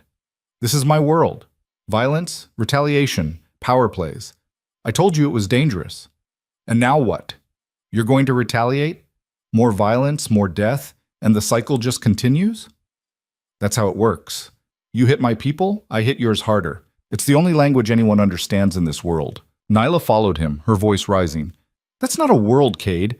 That's a nightmare you keep choosing to live in. I don't choose this. The words came out sharper than he intended, his control finally cracking. You think I want this? You think I want to get phone calls telling me 3 people are dead because some ambitious bastard wants to prove he's stronger than me? You think I sleep well knowing that every decision I make could end with someone in a box? Then stop. Walk away. Let someone else. There is no someone else. Cade slammed the whiskey glass down hard enough to crack it. You don't understand what happens if I walk away. The power vacuum alone would start a war that would consume half the city. The people who work for me, who depend on the structure I've built, would be caught in the crossfire. Innocent people would die because I decided I wanted out. So you're trapped. Yes, I'm trapped in a cage I inherited and fortified and can't escape without causing more damage than staying. He stared at the cracked glass, at the amber liquid seeping onto his expensive counter. And now I've trapped you too. Just by caring about you. Just by letting you into my life for 5 minutes, I've made you a target. Nyla was quiet for a moment. When she spoke, her voice was softer, sadder. What did they say? In the call. What was the message? Cade didn't want to tell her, wanted to protect her from the reality that was already closing in. But she'd asked for honesty, and he'd promised to give it. Mikhail, the man who hit my warehouse, said he knows about my weakness. Said he's going to exploit it. Cade finally looked at her, saw his fear reflected in her eyes. He didn't specify what the weakness was, but the timing suggests he knows about you. Oh. Cade moved toward her, stopping just short of touching. I can protect you. I have the resources, the security, the connections. But Nyla, I need you to understand what that means. It means guards, surveillance, restricted movement. It means your life changes. Your freedom changes. It means becoming part of my world whether you want to be or not. And if I say no, if I tell you I want out before this gets worse, every instinct screamed at him to lie. To tell her she could walk away clean, that he'd protect her anyway, that her choice didn't matter because he'd already made it for her. But he'd promised honesty. Then you walk away, and I make sure Mikhail knows you're not a weakness anymore. I'd make it public that you mean nothing to me, humiliate you, hurt you emotionally, make it clear you're just another transaction that didn't work out. The words tasted like ash. It would be believable, people would accept it, and you'd be safe. But you'd do it. You'd hurt me to save me. Yes, Nyla laughed, but there was no humor in it. You know what the really messed up part is? I actually believe you'd think that was noble, that destroying what we have to keep me safe would somehow be the right choice. It would keep you alive. It would keep me safe, she corrected. Those aren't the same thing. Safe means breathing, sure, but it also means alone, hurt, and wondering if any of this was real or just another game you were playing. It's real. The admission came out rough, barely controlled. Whatever this is between us, it's the most real thing in my life, which is exactly why I'll destroy it if it means you survive. That's not your choice to make. The hell it isn't. You don't understand what these people are capable of, what Mikhail would do to you just to prove a point. I've seen it, Nyla. I've seen what happens to people who get used as leverage against me, and I will not let that happen to you. So what's the alternative? I let you put me in a gilded cage, become your protected property, give up my job, my apartment, my entire life because you decided it was safer? If that's what it takes. And what about what I want? What about my agency, my choices, my life? Neela's voice was shaking now, anger and fear bleeding through. I'm not a chess piece you can move around your board, Cade. I'm a person, and I deserve to have a say in what happens to my own life. Not when that life is in danger because of me. Especially then. She grabbed his shoulders, forced him to look at her. Listen to me. I know you're scared. I know this is new and terrifying and completely out of your control. But you don't get to make unilateral decisions about my safety and call it love. That's not protection, that's possession. And I won't be owned, not even by someone who thinks he's saving me. I'm trying to keep you alive, by killing who I am, by taking away everything that makes me me. Nyla's eyes were bright with tears she refused to let fall. You want to know the difference between you and your father? He built an empire on fear. You're building one on control. But both of you forgot that people aren't property. We're not things to be managed and protected and locked away. The words hit like a physical blow. Cade stepped back, her hands falling from his shoulders, the space between them suddenly vast. What do you want me to do? He asked quietly. Tell me what you want, and I'll do it. I want you to trust me. I want you to believe that I can make my own choices, even dangerous ones. And I want you to stop treating me like I'm breakable just because you're finally letting yourself care about someone. You are breakable. Everyone is. So are you. But I'm not trying to lock you away to keep you safe. Nyla wiped her eyes roughly, angry at the tears. Here's what's going to happen. You're going to deal with this Mikhail situation however you need to deal with it. And I'm going to keep living my life, working my jobs, chasing my dream. And yes, I'll be careful. I'll take reasonable precautions. But I won't hide, and I won't let you turn me into someone I'm not. That's not safe. No, it's not. But it's honest. And if we're really doing this, if we're really trying to build something real, then it has to be built on trust, not control. She grabbed her bag from the couch. I'm going home now, not because I'm running away, but because we both need space to think about what we're actually doing here. Nyla, wait. No. You need to figure out if you can actually be with someone without trying to control every aspect of their life. And I need to figure out if I'm strong enough to love someone whose world wants to destroy me. She stopped at the door, looked back. I care about you, Cade. More than I should, more than is smart. But I won't sacrifice who I am to be safe. Not even for you. Then she was gone, and Cade was alone in his expensive penthouse with a cracked whiskey glass and the sound of his father's voice in his head telling him he'd failed. Again. He stood there for a long moment, then grabbed his phone. Marcus, the meeting tomorrow. Move it up to tonight. And I want every piece of information we have on Mikhail Volkov. Everything. His operations, his properties, his family, his weaknesses. I want to know what he values most in this world. Boss, it's almost 8. Getting everyone together on this short notice? I don't care what time it is. Make it happen. We end this tonight. What are you planning? I'm planning to make sure Mikhail understands exactly what happens when he threatens what's mine. And I'm going to do it in a way that makes it clear to everyone else that touching Nyla Carter is a death sentence. Boss, that might not be the smartest. I'm not asking for smart, Marcus. I'm asking for effective. Cade grabbed his jacket, checked his gun out of habit. Set it up. I'll be there in 20 minutes. The meeting happened in a warehouse on the south side, neutral territory where Cade's inner circle gathered when things got serious.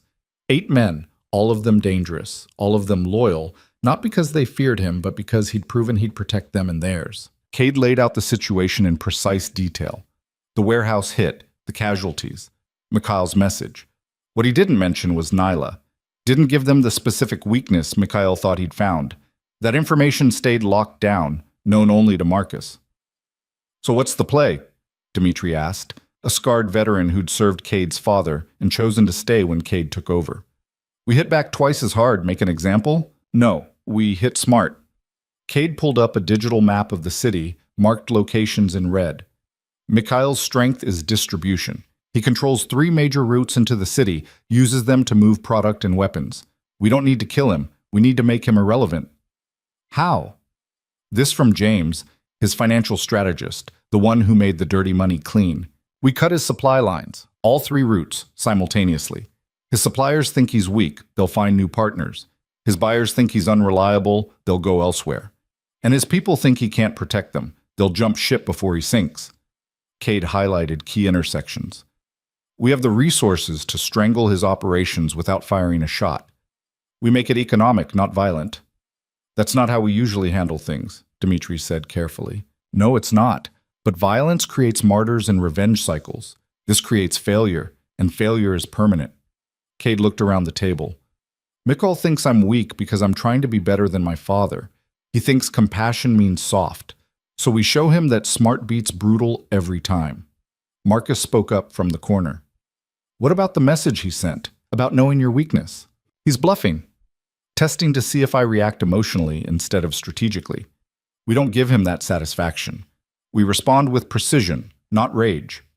Cade closed the map display. I want teams on each route by midnight. No violence unless absolutely necessary.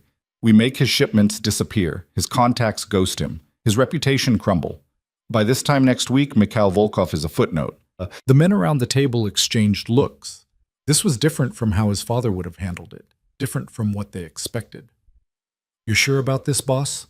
Dmitri asked. "Taking the long road when the short one's available?" "I'm sure. My father built this empire on fear and blood. It worked, but it also made him paranoid, isolated, and ultimately killed him. I'm building something different, something sustainable. And that means showing restraint when we can, brutality only when we must. And if Mikhail escalates, then we adapt, but we start smart." Cade stood, the meeting clearly over. "Get it done. I want updates every 2 hours." They filtered out, leaving just Marcus and Cade in the warehouse. "She left," Marcus said. It wasn't a question. "Yeah. Going to tell me what happened?" "I tried to protect her by controlling her. She told me that wasn't protection. It was possession." Cade stared at the empty warehouse. "She was right. So what now? Now I prove I can keep her safe without putting her in a cage. I dismantle Mikhail, eliminate the threat, and hope she's willing to give me another chance to not screw this up. That's a lot of hoping for someone who doesn't believe in it." "Yeah, well, apparently I'm learning." Cade headed for the door, exhaustion settling into his bones. "Keep me posted on the operations. And Marcus, make sure the surveillance on Nyla is invisible. I don't want her to know. I don't want her to feel watched. But I need to know she's safe." "Already done." Of course it was. Marcus had been reading Cade's mind for 15 years. The next 72 hours were a masterclass in controlled destruction. Mikhail's supply routes dried up as key contacts suddenly became unavailable or found better offers elsewhere. His product shipments went missing, not violently seized, just gone, rerouted through channels he didn't control. His buyers got better prices from competitors who appeared out of nowhere with suspiciously well-timed offers. By day 3, Mikhail was hemorrhaging money and credibility. By day 4, his own people were questioning his leadership. By day 5, he was desperate enough to make a mistake. "He's requesting a meeting," Marcus said, walking into Cade's office with a tablet. "Says he wants to negotiate terms." "Terms for what?" "Surrender, essentially. He's willing to exit the Northern Territories completely, hand over his remaining operations to you, in exchange for being allowed to leave the city alive." Cade leaned back in his chair, studying the request. "What's the catch?" "No catch that I can see. He's beaten and he knows it. This is survival, not strategy. Set it up. Neutral location, full security, tomorrow night." Cade signed off on a contract without reading it, trusting his lawyers had done their job. "And Marcus?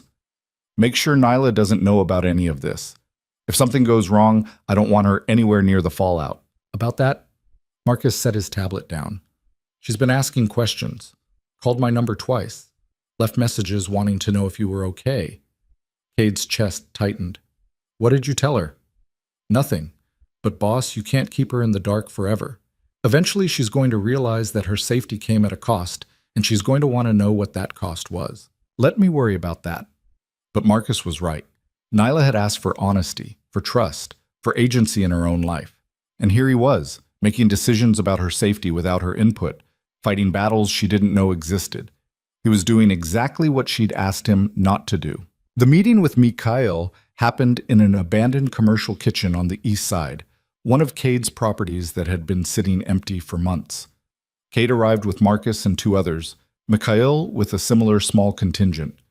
The man looked like he'd aged 5 years in 5 days. Hollow-eyed, hollow-cheeked, the swagger completely gone. Voss. Mikhail didn't offer a hand, didn't bother with pleasantries. You made your point. Did I? Because it seems like you're still breathing, which suggests I was remarkably restrained. I underestimated you. Won't happen again. There won't be an again. You're leaving the city per our agreement. If you ever come back, if you ever so much as think about operating in my territory again, I won't be this kind. Cade gestured to Marcus, who produced a contract. Sign this. It transfers your remaining assets to my organization, with provisions for your people to be absorbed into our operations if they choose. No bloodshed, no revenge. You just disappear. Mikhail read through the contract, his jaw tight. And if I refuse? Then we stop being civilized and I let Dmitri handle things his way. He's old school. You won't enjoy it. You really think you're different from your father, don't you? Mikhail's laugh was bitter. You think because you use economics instead of bullets, because you negotiate instead of execute, that makes you better? You're the same, Voss, just with better PR. Maybe, but I sleep better at night. Can you say the same? Mikhail didn't answer. He signed the contract, shoved it across the table, stood. You made an enemy today. No, I made an example. There's a difference. Cade didn't stand, didn't show any deference. You threatened what was mine. I responded proportionally and strategically. Be grateful I didn't respond emotionally. The weakness he mentioned, Marcus said after Mikhail left. He never brought it up, never tried to use it as leverage, because he didn't actually know what it was. He was fishing, hoping I'd reveal something he could exploit. Cade signed the counter-contract, making the transfer official. Which means Nyla's safe. The threat's neutralized, and she never has to know how close it came. You gonna tell her anyway? Cade thought about that. Thought about Nyla's face when she'd accused him of possession, disguised as protection. Thought about her demand for honesty, for agency, for trust. Yeah, he said, I'm gonna tell her everything, and then I'm gonna let her decide if I'm worth the risk. That's growth, boss. That's terrifying. But Cade was already pulling out his phone, typing a message before he could talk himself out of it. The text to Nyla was simple. Can we talk? I have things to tell you, things you deserve to know.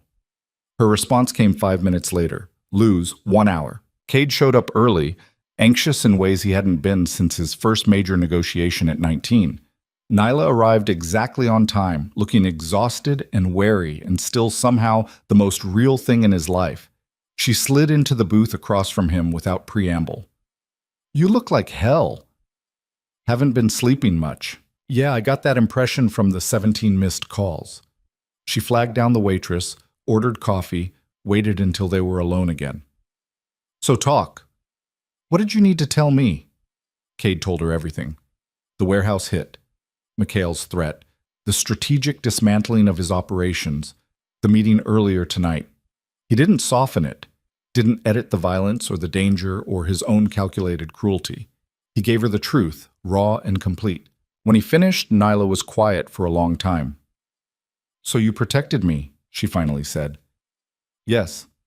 Without telling me I was in danger. Yes. Because you thought I couldn't handle it.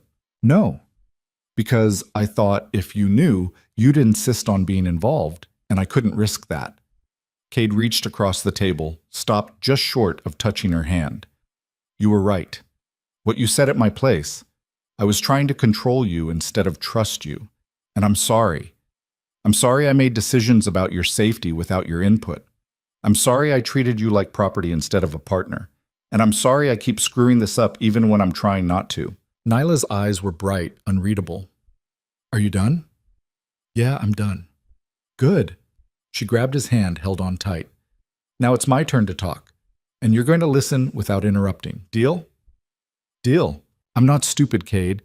I knew the minute you told me about the warehouse that I was in danger. I knew that getting close to you meant becoming a target. And I chose to keep seeing you anyway. She squeezed his hand harder. But here's what I need you to understand. I don't need you to protect me from information. I don't need you to shield me from reality. What I need is for you to trust that I can handle the truth and make informed decisions about my own life. I know. I'm working on it. Work faster. Because if we're going to make this work, and I want to make this work, despite all the very good reasons I shouldn't, then it has to be a partnership. You don't get to be the knight in shining armor who makes all the decisions. Sometimes you're going to have to be the flawed human who admits he's scared and asks for help. I'm terrified, Kate admitted, of losing you, of getting you hurt, of being the reason your life falls apart. I know. I'm terrified too. But we don't get to let fear make our choices for us. Nyla's thumb traced patterns on his palm. So here's what's going to happen. You're going to tell me when situations like this arise. You're going to let me weigh in on my own safety, and you're going to trust that I'm strong enough to handle the reality of your world. And in exchange? In exchange, I'll trust you to keep me as safe as possible without suffocating me. I'll take reasonable precautions, and I'll try to be patient when your control issues inevitably flare up again. She smiled slightly. Because they will. You're not fixed, Cade. You're just trying, and that's enough. Is it? Enough? For now, yeah. For now, it's enough. Nyla stood, pulled him up with her. Come on, walk me home. It's 3 a.m. I know what time it is. Walk me home anyway. They walked through empty streets, past closed shops and sleeping buildings, the city quiet around them. Nyla kept hold of his hand the entire way, a simple touch that felt more intimate than anything else they'd shared. At her building, she stopped, turned to face him. I'm not inviting you up. I know. Not because I don't want to, but because we both need to slow down, figure out what this actually is before we complicate it further. Smart. One of us has to be. She kissed him then, slow and deliberate, a promise and a question all at once. But Cade? I'm all in, scared and uncertain and probably making a huge mistake, but I'm in. So don't make me regret it. I'll try not to. Good. Now go home. Get some actual sleep. And tomorrow, we're going to start figuring out how to build something real in the middle of your impossible world. Cade watched her disappear into her building, stood there until her apartment light came on 4 floors up. Then he pulled out his phone. Marcus, pull all surveillance on Nyla Carter. I want it gone by morning. Boss, that's not... I know it's not smart, but it's right. She deserves privacy, even from me, especially from me.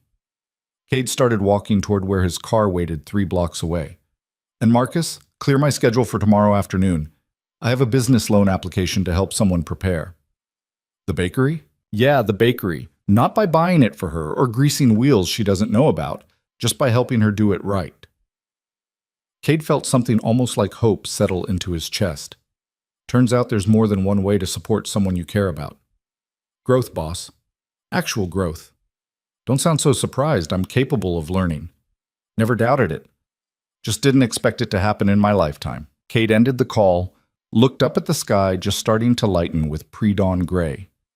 Somewhere in this city, Nyla was getting ready for another day of courier work and bakery dreams and dealing with a crime boss who was trying very hard not to screw up the best thing that had happened to him in 15 years. It wasn't perfect. It probably never would be. But it was real. And for the first time since his father died, that felt like enough. 3 months later, Cade found himself doing something he'd never imagined. Standing in line at a permit office, holding a numbered ticket, waiting his turn like everyone else. Nyla stood beside him, reviewing her application for the 4th time, her anxiety practically vibrating off her in waves. Stop fidgeting, Cade said quietly. I'm not fidgeting. You've read that same page 6 times in the last 10 minutes, because I want to make sure everything's perfect. She looked up at him, eyes wide with barely controlled panic. What if they say no? What if I missed something? What if... Then we fix it and reapply. This isn't life or death, Nyla. Easy for you to say. You're not the one whose entire future depends on a bureaucrat in a bad mood. But she was smiling slightly, the tension in her shoulders easing. Thanks for coming. I know waiting in government offices isn't exactly your thing. My thing is wherever you are. The words came out easier now after 3 months of practice. 3 months of learning how to be human again, one small moment at a time. The past 90 days had been a study in controlled chaos. Cade still ran his empire. The business didn't stop just because he'd found something worth living for beyond power. But he'd learned to compartmentalize better, to keep the violence and strategy separate from the small, normal moments he was building with Nyla. Morning coffee at Lou's before her early shifts. Weekend visits to his mother, who'd adopted Nyla with an enthusiasm that bordered on embarrassing. Late nights at his penthouse where they'd talk for hours about everything and nothing, where Nyla would fall asleep on his couch and he'd cover her with a blanket and just watch her breathe. It wasn't perfect. They fought. About his overprotective instincts, about her stubborn independence, about the fundamental incompatibility of trying to build something normal in the middle of his impossible world. But they fought honestly, and they always came back to each other. And slowly, incrementally, they were building something real. "Number 47, a bored voice called from the counter. Nyla checked her ticket, grabbed Cade's hand. "That's us." "Okay, here we go." The clerk was a tired-looking woman in her 50s who'd clearly processed 1,000 applications just like this one. She took Nyla's paperwork, scanned through it with practiced efficiency, asked clarifying questions about location and square footage and business projections. Cade stayed quiet, let Nyla handle it herself. It killed him not to step in, not to use his influence to smooth the process, but this was hers.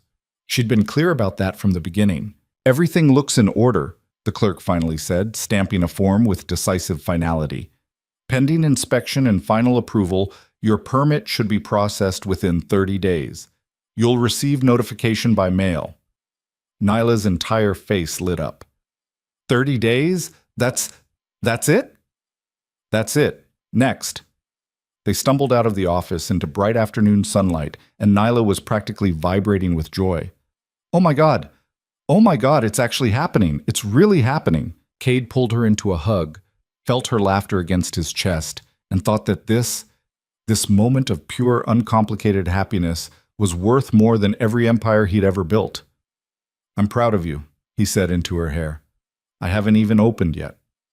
"Doesn't matter. You did this yourself. Every step, every dollar, every choice. That's worth being proud of." Nyla pulled back, looked up at him with eyes that were suspiciously bright.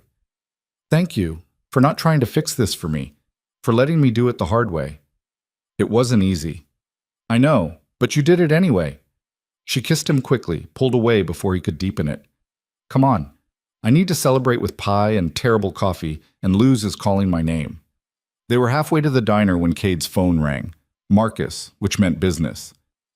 "I have to take this," he said apologetically. "Go ahead. I'll grab us a table." Cade stepped away, answered. "What's wrong?" "Nothing's wrong, exactly, but we've got a situation developing. The Vancouver crew is making noise about expanding south. They're testing boundaries, seeing if we'll push back. And I think they're looking for a fight. Not a big one, just enough to establish dominance." Marcus's voice was careful. "How do you want to handle it?" Cade looked through the diner window, saw Nyla settling into their usual booth, saw her smile at the waitress who knew their order by heart, saw the life he was building, one ordinary moment at a time. "Schedule a meeting," he said. "Professional, neutral territory. I'll negotiate new boundaries, give them some of what they want, establish clear lines they don't cross. No violence unless they force it." "You sure? Your father would have—" "I'm not my father. He built an empire on fear and died alone because everyone around him was either terrified or plotting his downfall. I'm building something different." Cade turned away from the window. "Set it up for next week. And Marcus, make sure they understand this is a one-time offer. If they push after we negotiate, then we respond harder. But we try diplomacy first." "Copy that. Oh, and boss, there's something else. Your mother called, said she needs to talk to you about something important." Cade's stomach dropped. "Is she okay?" She sounded fine. Happy, actually. "Just said it was important and she wanted to see you this weekend." Marcus paused. "Both of you." "I'll call her." "Thanks, Marcus." Cade pocketed his phone, slid into the booth across from Nyla. She was already halfway through a slice of apple pie, her permit application spread out on the table like a trophy. "Everything okay?" she asked, around a mouthful of pie. "Business, nothing urgent." He stole her fork, took a bite. Still mediocre, still somehow perfect. "My mother wants to see us this weekend. Both of us. She said it was important." "Important how? Good important or bad important?" Marcus said she sounded happy. Then it's probably good. Nyla reclaimed her fork. Though knowing your mom, she's probably planning to show me your embarrassing baby photos or something equally traumatizing. That's exactly what she's planning. Great. Can't wait. Saturday came with unusual anxiety. Cade had learned to read his mother's moods over the years, and the careful excitement in her voice when he'd called suggested something bigger than baby photos. They made the drive in comfortable silence, Nyla humming along to the radio, Cade trying not to catastrophize about what important news his mother might have. Elizabeth met them at the door with her usual enthusiasm, but there was something different about her, a brightness, an energy that Cade hadn't seen in years. Come in, come in. I made lunch, your favorite Cade, pot roast. She ushered them inside, talking rapidly about the weather and the garden, and had they seen the new restaurant downtown. Nervous energy, Cade realized. His mother was nervous. They sat down to lunch, made small talk, danced around whatever elephant was sitting at the table with them. Finally, Cade couldn't take it anymore. Mom, what's going on? You said this was important. Elizabeth set down her fork, folded her hands carefully. I've been doing some thinking about my life, about what I want for the years I have left, and I've made a decision. Cade's chest tightened. What kind of decision? I'm selling the house. She said it simply, like it was no big deal, like she wasn't talking about the house Cade had grown up in, the last connection to a life before everything went dark. What? Why? Because it's too big for one person. Because every room reminds me of your father, and not always in good ways. And because I'm tired of living in the past. Elizabeth's voice was gentle, but firm. I'm buying a smaller place in the city, a condo near the park, close to you, close to life. Somewhere I can start over. Cade felt something crack in his chest. The treehouse? We'll have to go. I know, sweetheart, but that's part of moving forward. Letting go of what was so we can make room for what could be. His mother reached across the table, took his hand. You've been doing it these past few months, building something new instead of just maintaining what your father left behind. I want to do the same. Neela squeezed his other hand under the table, silent support. When? Cade managed. I've already accepted an offer. Closing is in 6 weeks. Elizabeth smiled, and it was genuine, happy. I know this is hard for you. That house holds a lot of memories, good and bad. But Cade, we can't live in memories forever. At some point, we have to choose to live in the present. He stopped, tried again. I don't know how to let it go. Yes, you do. You've been learning for months now. His mother looked at Nyla, her smile widening. You've been teaching him, haven't you, dear? How to live instead of just survive. Nyla looked uncomfortable with the attention. I think he's been teaching himself. I just happened to be around for it. Don't sell yourself short. My son hasn't looked this alive in 15 years. Elizabeth released Cade's hand, picked up her water glass. Which brings me to the other thing I wanted to talk about. I want you both to help me move. Not your security team, not professional movers, just us. The three of us, packing up the past, making choices about what to keep and what to leave behind. Mom, I can hire I don't want hired help. I want my son. And I want the woman who's making him human again. Her voice turned soft. Please, Cade, let me have this. Let us do this together, as a family. Family. The word hit harder than it should have. Cade looked at Nyla, saw his own uncertainty reflected back. But underneath it, he saw willingness, saw her ready to step into this complicated, painful moment because it mattered to him. Okay, he said, we'll help. Good. Now eat your pot roast before it gets cold. And Nyla, dear, tell me more about the bakery. I want to know everything. The next 6 weeks passed in a strange blur of ordinary moments and monumental change. Cade negotiated boundaries with Vancouver, gave them some territory, established clear lines, walked away with a tentative peace that felt fragile but real. The permit for Nyla's bakery came through, and she spent every spare moment hunting for the perfect location, testing recipes, planning her future with an intensity that was beautiful to watch. And every weekend they went to his mother's house and packed up pieces of the past. Cade's childhood bedroom, frozen in time from the summer he was 17. His father's study, full of leather and mahogany and the smell of cigars and violence. The kitchen where his mother had cooked 1,000 meals, trying to maintain normalcy in an abnormal life. The living room where his father had conducted business, where deals were made and threats issued and power consolidated. Each room held ghosts, some good, most complicated. "Tell me about this," Nyla said one afternoon, holding up a framed photo from Cade's bedroom. A Little League team, a younger Cade front and center holding a trophy, his smile wide and uncomplicated. "City championship. I was 12. We won on a walk-off home run in the 9th inning." Cade took the photo, studied the boy he'd been. "My father came to that game. Only one he ever made it to, but he was there for the championship. Afterwards, he took me for ice cream and told me he was proud of me." "You miss him?" It wasn't a question. I missed the version of him I thought he was. Before I understood what he really did, who he really was. Cade set the photo in the box marked for keeping. He wasn't a good man, but he was my father, and sometimes he tried to be a good dad. I don't know how to reconcile those two things. Maybe you don't have to. Maybe people are just complicated, and your father was more complicated than most. Nyla wrapped the photo in tissue paper, secured it carefully. "You're allowed to miss him and hate what he was at the same time. When did you get so wise?" "I've always been wise. You were just too busy being emotionally unavailable to notice." Cade pulled her close, kissed the top of her head. "Thank you." "For what?" "For being here. For not running when this got hard. For helping my mother pack up a house full of ghosts. Where else would I be?" But she was smiling, that tired, real smile he'd fallen in love with. "Besides, someone has to make sure you don't keep every single thing in this house for purely sentimental reasons. You were about to pack your father's ashtray collection. They're crystal. They're ashtrays from a man who smoked 3 packs a day and died of lung cancer. Let them go." She was right. About the ashtrays, about the need to let go, about all of it. The treehouse came down on the last weekend before closing. Cade insisted on doing it himself, climbing up with tools and intention, dismantling what he'd built piece by piece. Nyla and his mother watched from below, ready to catch whatever he handed down. It was harder than he'd expected. Each board he removed felt like erasing a piece of his childhood, the last connection to a time before he understood what monsters looked like. "You okay up there?" Nyla called.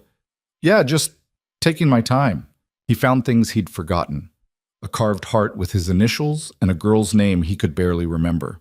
A makeshift shelf holding comic books that had weathered years of exposure. A small metal box tucked into the corner, containing treasures from his 8-year-old self. A lucky penny, a baseball card, a photo of his parents before everything went wrong. They looked happy in the photo. Young, smiling, his mother laughing at something his father had said. Before the Empire consumed them, before violence became normal, before Cade was born into a legacy he never wanted. He climbed down with the box, handed it to his mother. Elizabeth opened it, saw the photo, and tears spilled over. "I forgot this picture existed. Look at us. We were so young." "You were happy," Cade said quietly. "We were. For a while, we really were." She closed the box, held it to her chest. "Your father wasn't always the man he became. He made choices, terrible choices, and they changed him. But there was a time when he was just a boy who loved a girl and wanted to build a life with her." What changed? Power changed him. The more he accumulated, the more he needed, until it was the only thing that mattered. Until he'd sacrificed everything, his morality, his humanity, his family, on the altar of being untouchable. Elizabeth looked at Cade with eyes that knew too much. "Don't make his mistakes, sweetheart. Don't let the Empire consume you the way it consumed him." "I'm trying not to. I know. And you're succeeding.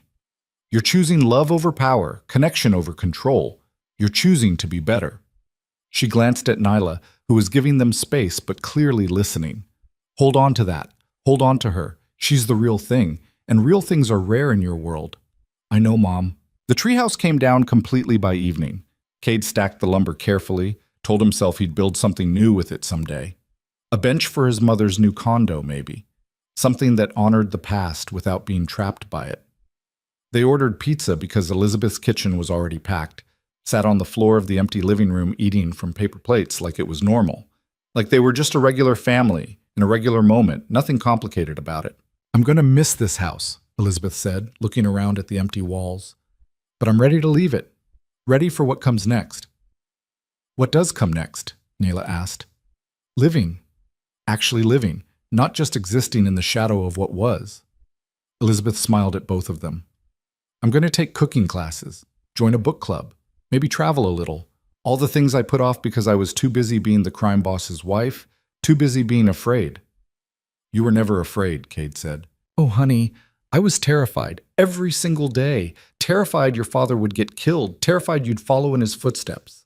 Terrified that the violence would consume everything good in our lives. She reached over, squeezed his hand. But fear doesn't have to be permanent. We can choose to step out of its shadow. We can choose different.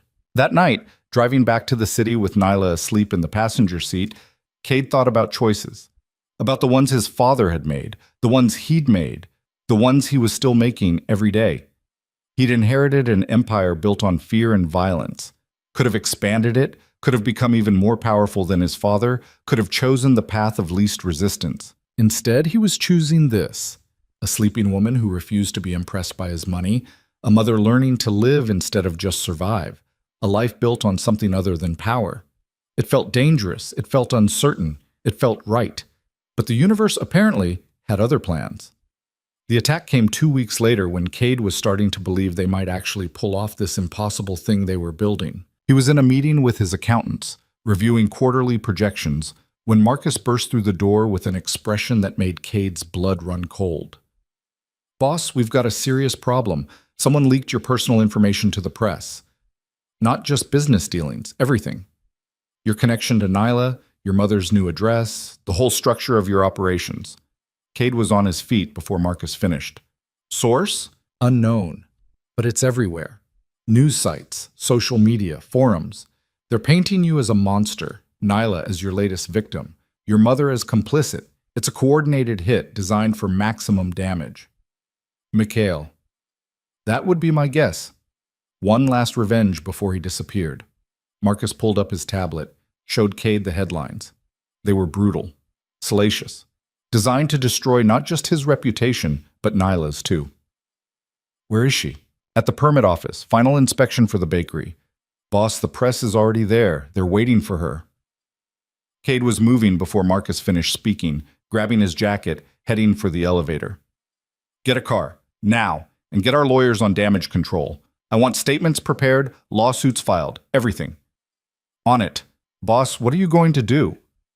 I'm going to do what I should have done from the beginning. Stop hiding and tell the truth. The permit office was surrounded by reporters when Cade arrived. Cameras, microphones, journalists shouting questions at anyone who came near. And in the middle of it, Nayla stood frozen on the steps, her face white with shock, her permit papers clutched in her hand. They descended on her the moment she appeared, voices overlapping into chaos. Miss Carter, how long have you been involved with Cade Voss? Did you know about his criminal activities? Are you being coerced? Blink twice if you need help. Is it true he's been using you to launder money? Nayla looked like she was about to be sick. Cade pushed through the crowd, ignoring the cameras swinging toward him, the questions redirecting to their new target. Nayla. He reached her, took her arm gently. Come on, let's go. Mr. Voss, is it true you run a criminal empire? Mr. Voss, are you holding Miss Carter against her will? What's your response to allegations of... Cade stopped, turned to face the cameras. Felt Nayla tense beside him, heard her sharp intake of breath. This was it. The moment where he either hid behind lawyers and denials, or he chose truth. He chose truth. My name is Cade Voss. Some of what you've read about me is true. I inherited my father's business empire, and yes, some of that empire operates outside legal boundaries. I've made decisions that hurt people. I've used power and influence in ways I'm not proud of. I'm not going to stand here and pretend I'm innocent because I'm not. The reporters went silent, shocked by his candor. But here's what else is true. Nayla Carter is a private citizen who works 2 jobs and saved for 3 years to open a bakery. She's not my victim. She's not my accomplice. She's not my money laundering operation. She's a woman I care about deeply, who had the misfortune of meeting me and choosing to see something redeemable underneath all the terrible things I've done. Mr. Voss, I'm not finished. Cade kept his voice level, controlled. You want a story? Here it is. I'm a man trying to be better than my father, trying to build something that doesn't require violence and fear to maintain. And yes, I'm doing that while running an empire I inherited, which means some days I succeed and some days I fail spectacularly at being the person I want to be. He turned to Nyla, saw tears on her face, saw something that might have been pride mixed with the fear. But I'm trying. And the woman standing next to me makes me want to try harder. Makes me want to be worthy of the trust she's placed in me, even though I probably never will be. Cade looked back at the cameras. So if you want to destroy someone, destroy me. Print whatever story you want about my operations, my past, my failures. But leave her out of it. She's done nothing except choose to believe I could be better. And she deserves better than being dragged through the mud because of that choice. Are you saying you're in love with her? Someone shouted. Cade looked at Nyla, saw his entire future in her eyes, saw the choice laid out clearly, protect himself or protect them. Yes, he said simply. I'm in love with her, and I'm done apologizing for it. The cameras went crazy, questions flying from every direction, but Cade ignored them, took Nyla's hand, and walked through the crowd to where Marcus had a car waiting. They didn't speak until they were safely inside, doors locked, windows tinted. You just told the entire world you love me, Nyla said faintly. Yeah, I did. And that you run a criminal empire. That too. Are you insane? But she was starting to smile, tears still streaming down her face. You just destroyed any plausible deniability you had, admitted everything. Your lawyers are going to murder you. Probably, but I'm tired of lying, tired of hiding, tired of pretending I'm something I'm not. Cade pulled her close, felt her shaking. I meant what I said, every word. I love you, Nyla, and I'm sorry you got dragged into this mess because of me. I'm not. She pulled back, wiped her eyes. I'm terrified, and I'm probably going to have a full breakdown later, but I'm not sorry, because you just chose me over self-preservation, over your empire, over everything. You chose truth. Was that the right choice? I don't know, but it was the human choice, the real choice. Nyla kissed him hard, desperate, real. So what happens now? Now we deal with the fallout, together. Cade pulled out his phone, started making calls. Marcus, I need you to contact our lawyers. Tell them I'm prepared to cooperate with any legitimate investigations, but I want immunity deals for everyone in my organization who wasn't directly involved in violence. And I want Nyla's name kept out of everything going forward. Boss, you can't just... I can and I am. Figure out how to make it work. He ended the call, dialed his mother. Mom, I need you to stay inside for a few days. There's going to be media attention. I'm handling it, but I need you safe. Cade, what did you do? Something stupid or something brave. I honestly can't tell the difference anymore. He looked at Nyla, saw her watching him with those sharp, honest eyes. I told the truth. All of it. And now we're going to deal with whatever comes next.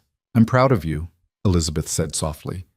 Your father would have lied, would have destroyed everyone to protect himself. You chose differently. I'm trying to. The next 72 hours were chaos. The story exploded across every platform, Cade's confession analyzed and dissected from every angle. Some called it a publicity stunt. Some called it damage control. Some called it the most honest thing they'd ever heard from someone in his position. The authorities came calling, of course. Federal investigators, local police, prosecutors, eager to make their careers on his admission. But Cade's lawyers, the expensive ones who knew how to navigate these waters, negotiated carefully. Cooperation in exchange for immunity for his people, restructuring of his business operations, admission to certain crimes, denials of others, the careful dance of legal consequences. Through it all, Nyla stayed. Not in his penthouse, that would have fed the media frenzy, but present, taking his calls, showing up at his office, refusing to let him face it alone. You don't have to do this, Cade said one night, exhausted from another round of lawyer meetings. You could walk away, say you were manipulated. The press would believe you. I could, but I won't. Nyla handed him coffee, the terrible kind from Lou's that she'd started bringing to his office. We're in this together, remember? Partnership, not possession. This isn't what you signed up for. Neither was falling in love with an emotionally unavailable crime boss, but here we are. She sat on the edge of his desk, kicked his chair slightly. Stop trying to push me away to protect me. It's not going to work. The bakery is going to open on schedule with or without a media circus outside. I've worked too hard to let this derail my dream. Nyla's voice was firm. You chose truth. Now you have to trust that it was the right choice, even when it's hard. What if it wasn't? Then we deal with that too. But Cade, you can't live your life afraid of making the wrong choice. Sometimes you just have to choose and see what happens. She made it sound simple. It wasn't. But maybe that was the point. Life wasn't supposed to be a chess game where every move was calculated 3 steps ahead. Sometimes you just had to make a choice and trust yourself to handle the consequences. The investigations dragged on for weeks. Some charges stuck, most didn't. Cade cooperated fully, which surprised everyone, including the prosecutors. He restructured his businesses, divested from anything explicitly illegal, walked the line between legitimate commerce and the gray areas he'd always operated in. It cost him power, money, influence. Some of his people left, unwilling to work in the new structure he was building. Others stayed, loyal to the man rather than the empire. Through it all, one thing remained constant: Nyla. The bakery opened on a Tuesday morning in late spring, and it was nothing like the grand opening Cade could have arranged for her. No celebrities, no press coverage, no fanfare. Just a small storefront in the East District with a hand-painted sign and the smell of fresh bread drifting onto the street. Cade stood across the road, watching as the first customers trickled in. Watching Nyla behind the counter, her face bright with joy, fulfilling the dream she'd worked 3 years to achieve. Marcus appeared beside him. You could have made this bigger for her. One call, one favor, and this place would have been packed. She didn't want bigger. She wanted hers. Cade pulled out his phone, snapped a photo of her through the window. This is what success looks like when you earn it yourself. You proud of her? Beyond words. They stood in silence for a moment, watching the bakery come to life. Boss, I gotta ask, was it worth it? Everything you gave up, everything you lost. Was she worth it? Cade thought about the empire he'd inherited, the power he'd wielded, the fear he'd commanded. Thought about the man he'd been 6 months ago, cold, isolated, surrounded by people who wanted something from him. Then he thought about morning coffee at Lou's, about his mother's new condo filled with laughter instead of ghosts, about falling asleep with Nyla curled against him, her breath soft and trusting in the darkness. Yeah, he said. She was worth it. All of it. Marcus nodded, understanding. What's next for you? Honestly, I don't know. Keep rebuilding the business into something I can live with. Help Nyla with the bakery when she'll let me. Visit my mother more than once a month. Try to be the kind of man who deserves the life I'm building. That's a lot of uncertainty for someone who used to control everything. Yeah, turns out uncertainty isn't the worst thing in the world. It's just different. Cade checked his watch. I should go. Told Nyla I'd help with the lunch rush. You? Behind a bakery counter? I'm learning. She says I'm terrible at customer service but decent at dishes. He started across the street, then paused. Marcus? Thanks for sticking around through all this. Where else would I be? Someone's got to keep you from completely losing your edge. Cade laughed, pushed through the bakery door. The bell chimed, and Nyla looked up, her whole face lighting up when she saw him. You came. I said I would. He came around the counter, tied on an apron. Put me to work. You sure? This is going to be nothing like running an empire. Good. I'm tired of empires. I want to build something smaller, something real. He kissed her quickly, tasting sugar and possibility. So what do you need? Table 3 needs coffee. Table 5 wants the daily special, and the dishes are already piling up. On it, Cade Voss, who'd once commanded an empire worth hundreds of millions, spent the rest of the afternoon pouring coffee and washing dishes in a small bakery in the East District.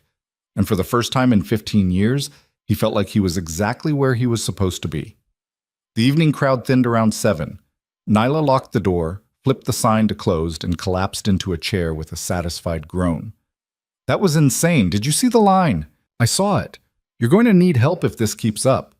I know. I'm already looking at hiring someone part-time. She looked around her bakery, hers, earned through sweat and savings and stubbornness, and smiled. I can't believe this is real. It's real. You made it real. Cade sat beside her, took her hand. I'm proud of you. Even though I refused to let you help? especially because of that. You didn't need me to build this. You just needed yourself. Nyla leaned against his shoulder, exhausted and happy. So what now? For us, I mean. The media is finally dying down, the investigations are mostly settled. We've survived the chaos. What comes next? Cade thought about that, about the future stretching out ahead of them, uncertain and uncontrolled and completely impossible to predict. I don't know, he admitted. I don't know if we can make this work long term. I don't know if my world and your world can coexist without destroying each other. I don't know if I'm capable of being the partner you deserve. That's a lot of uncertainty. Yeah, but I'm learning to be okay with that. He turned to face her. What I do know is that I love you, that you make me want to be better, that for the first time in my life, I'm choosing something other than power and control, and that has to count for something. It counts for everything, Nyla said softly. Love always counts, even when it's complicated and messy and uncertain. Is it enough? For today? Yeah, for today it's enough. She kissed him, slow and sweet. We'll figure out tomorrow when it gets here. So that's what they did. Figured it out one day at a time, one choice at a time, one moment at a time. The bakery thrived, became a neighborhood fixture. Cade's restructured business operation stabilized into something he could live with. Still powerful, still influential, but cleaner, less violent, more sustainable. His mother moved into her condo and started actually living, the way she'd promised. Book clubs and cooking classes and weekend trips to places she'd always wanted to see. And Cade learned, slowly and imperfectly, how to be human again. How to trust instead of control. How to love instead of possess. How to build a life on something other than fear. It wasn't perfect. They fought about his lingering control issues, about her stubborn independence, about the fundamental tension of trying to merge two incompatible worlds. But they fought honestly, and they always came back to each other. And slowly, incrementally, they built something real. 6 months after the bakery opened, Cade proposed. Not with a massive diamond or a grand gesture or any of the displays of wealth he could have arranged. Just a simple ring, a quiet moment after closing, a question asked with trembling hands and uncertain hope. I know I'm a terrible bet. I know my world is dangerous and complicated and will probably always be a little bit broken. But I love you, Nyla. And I want to spend whatever time we have building something real together. So, will you marry me? Nyla looked at the ring, looked at him, looked at the life they'd built in the ashes of his empire. Yes, she said. But we're doing this my way. Small wedding, no press, just the people who actually matter. Deal? Deal. They married 3 months later in his mother's garden with 24 people who loved them for who they were, not what they represented. No empire, no fanfare, no performance. Just 2 imperfect people choosing each other one more time. Standing at that altar, holding Nyla's hands, Cade thought about his father, about the empire built on fear, about the legacy of violence and control, about the cage he'd inherited and thought he could never escape. And he realized his father had been wrong about everything that mattered. Power wasn't worth the isolation, control wasn't worth the emptiness, and fear was a poor foundation for anything that was supposed to last. Love, it turned out, was stronger than all of it. Messier, more complicated, infinitely more uncertain, but stronger. Real in ways that power could never be. I love you, he whispered as they were pronounced married. I know, Nyla whispered back. Now kiss me before your mother cries harder and we have to pause for tissues. So he kissed her, his wife, his partner, the woman who'd walked into his office demanding his ID and somehow ended up demanding his heart. And for the first time in his entire life, Cade Voss felt truly, completely free. Because love, real love, doesn't cage you. It sets you free. Free to be flawed and uncertain and human. Free to fail and try again. Free to choose something other than survival, something better than power. Free to just be. And in a world built on control and fear and endless strategy, that freedom was the most dangerous, most radical, most transformative thing he'd ever experienced. It didn't solve everything. His past didn't disappear. His empire didn't evaporate. The complications didn't magically resolve. Real life doesn't work that way. But he faced it all with someone who saw him, truly saw him, and chose to stay anyway. That was the real victory. Not power or wealth or control, just being seen, being chosen, being loved for exactly who he was, flaws and all. And as the evening wore on and the celebration continued around them, Cade held his wife's hand and thought about all the lessons he'd learned in the past year. That trust is stronger than control. That honesty beats strategy. That vulnerability takes more courage than violence. That sometimes the bravest thing you can do is choose love over power, connection over isolation, hope over certainty. That you can inherit a nightmare and still choose to build a dream. That it's never too late to become someone better than who you were. And that the most valuable things in life, love, trust, connection, purpose, can't be bought or controlled or commanded. They can only be earned, one honest moment at a time. Cade Voss had spent 15 years building an empire on fear. In the end, he learned it only took one honest woman and a willingness to try to build something infinitely more valuable on truth. Not a perfect life. Not a smooth journey. Not a fairy tale ending. Just a real one. And real, it turned out, was more than enough.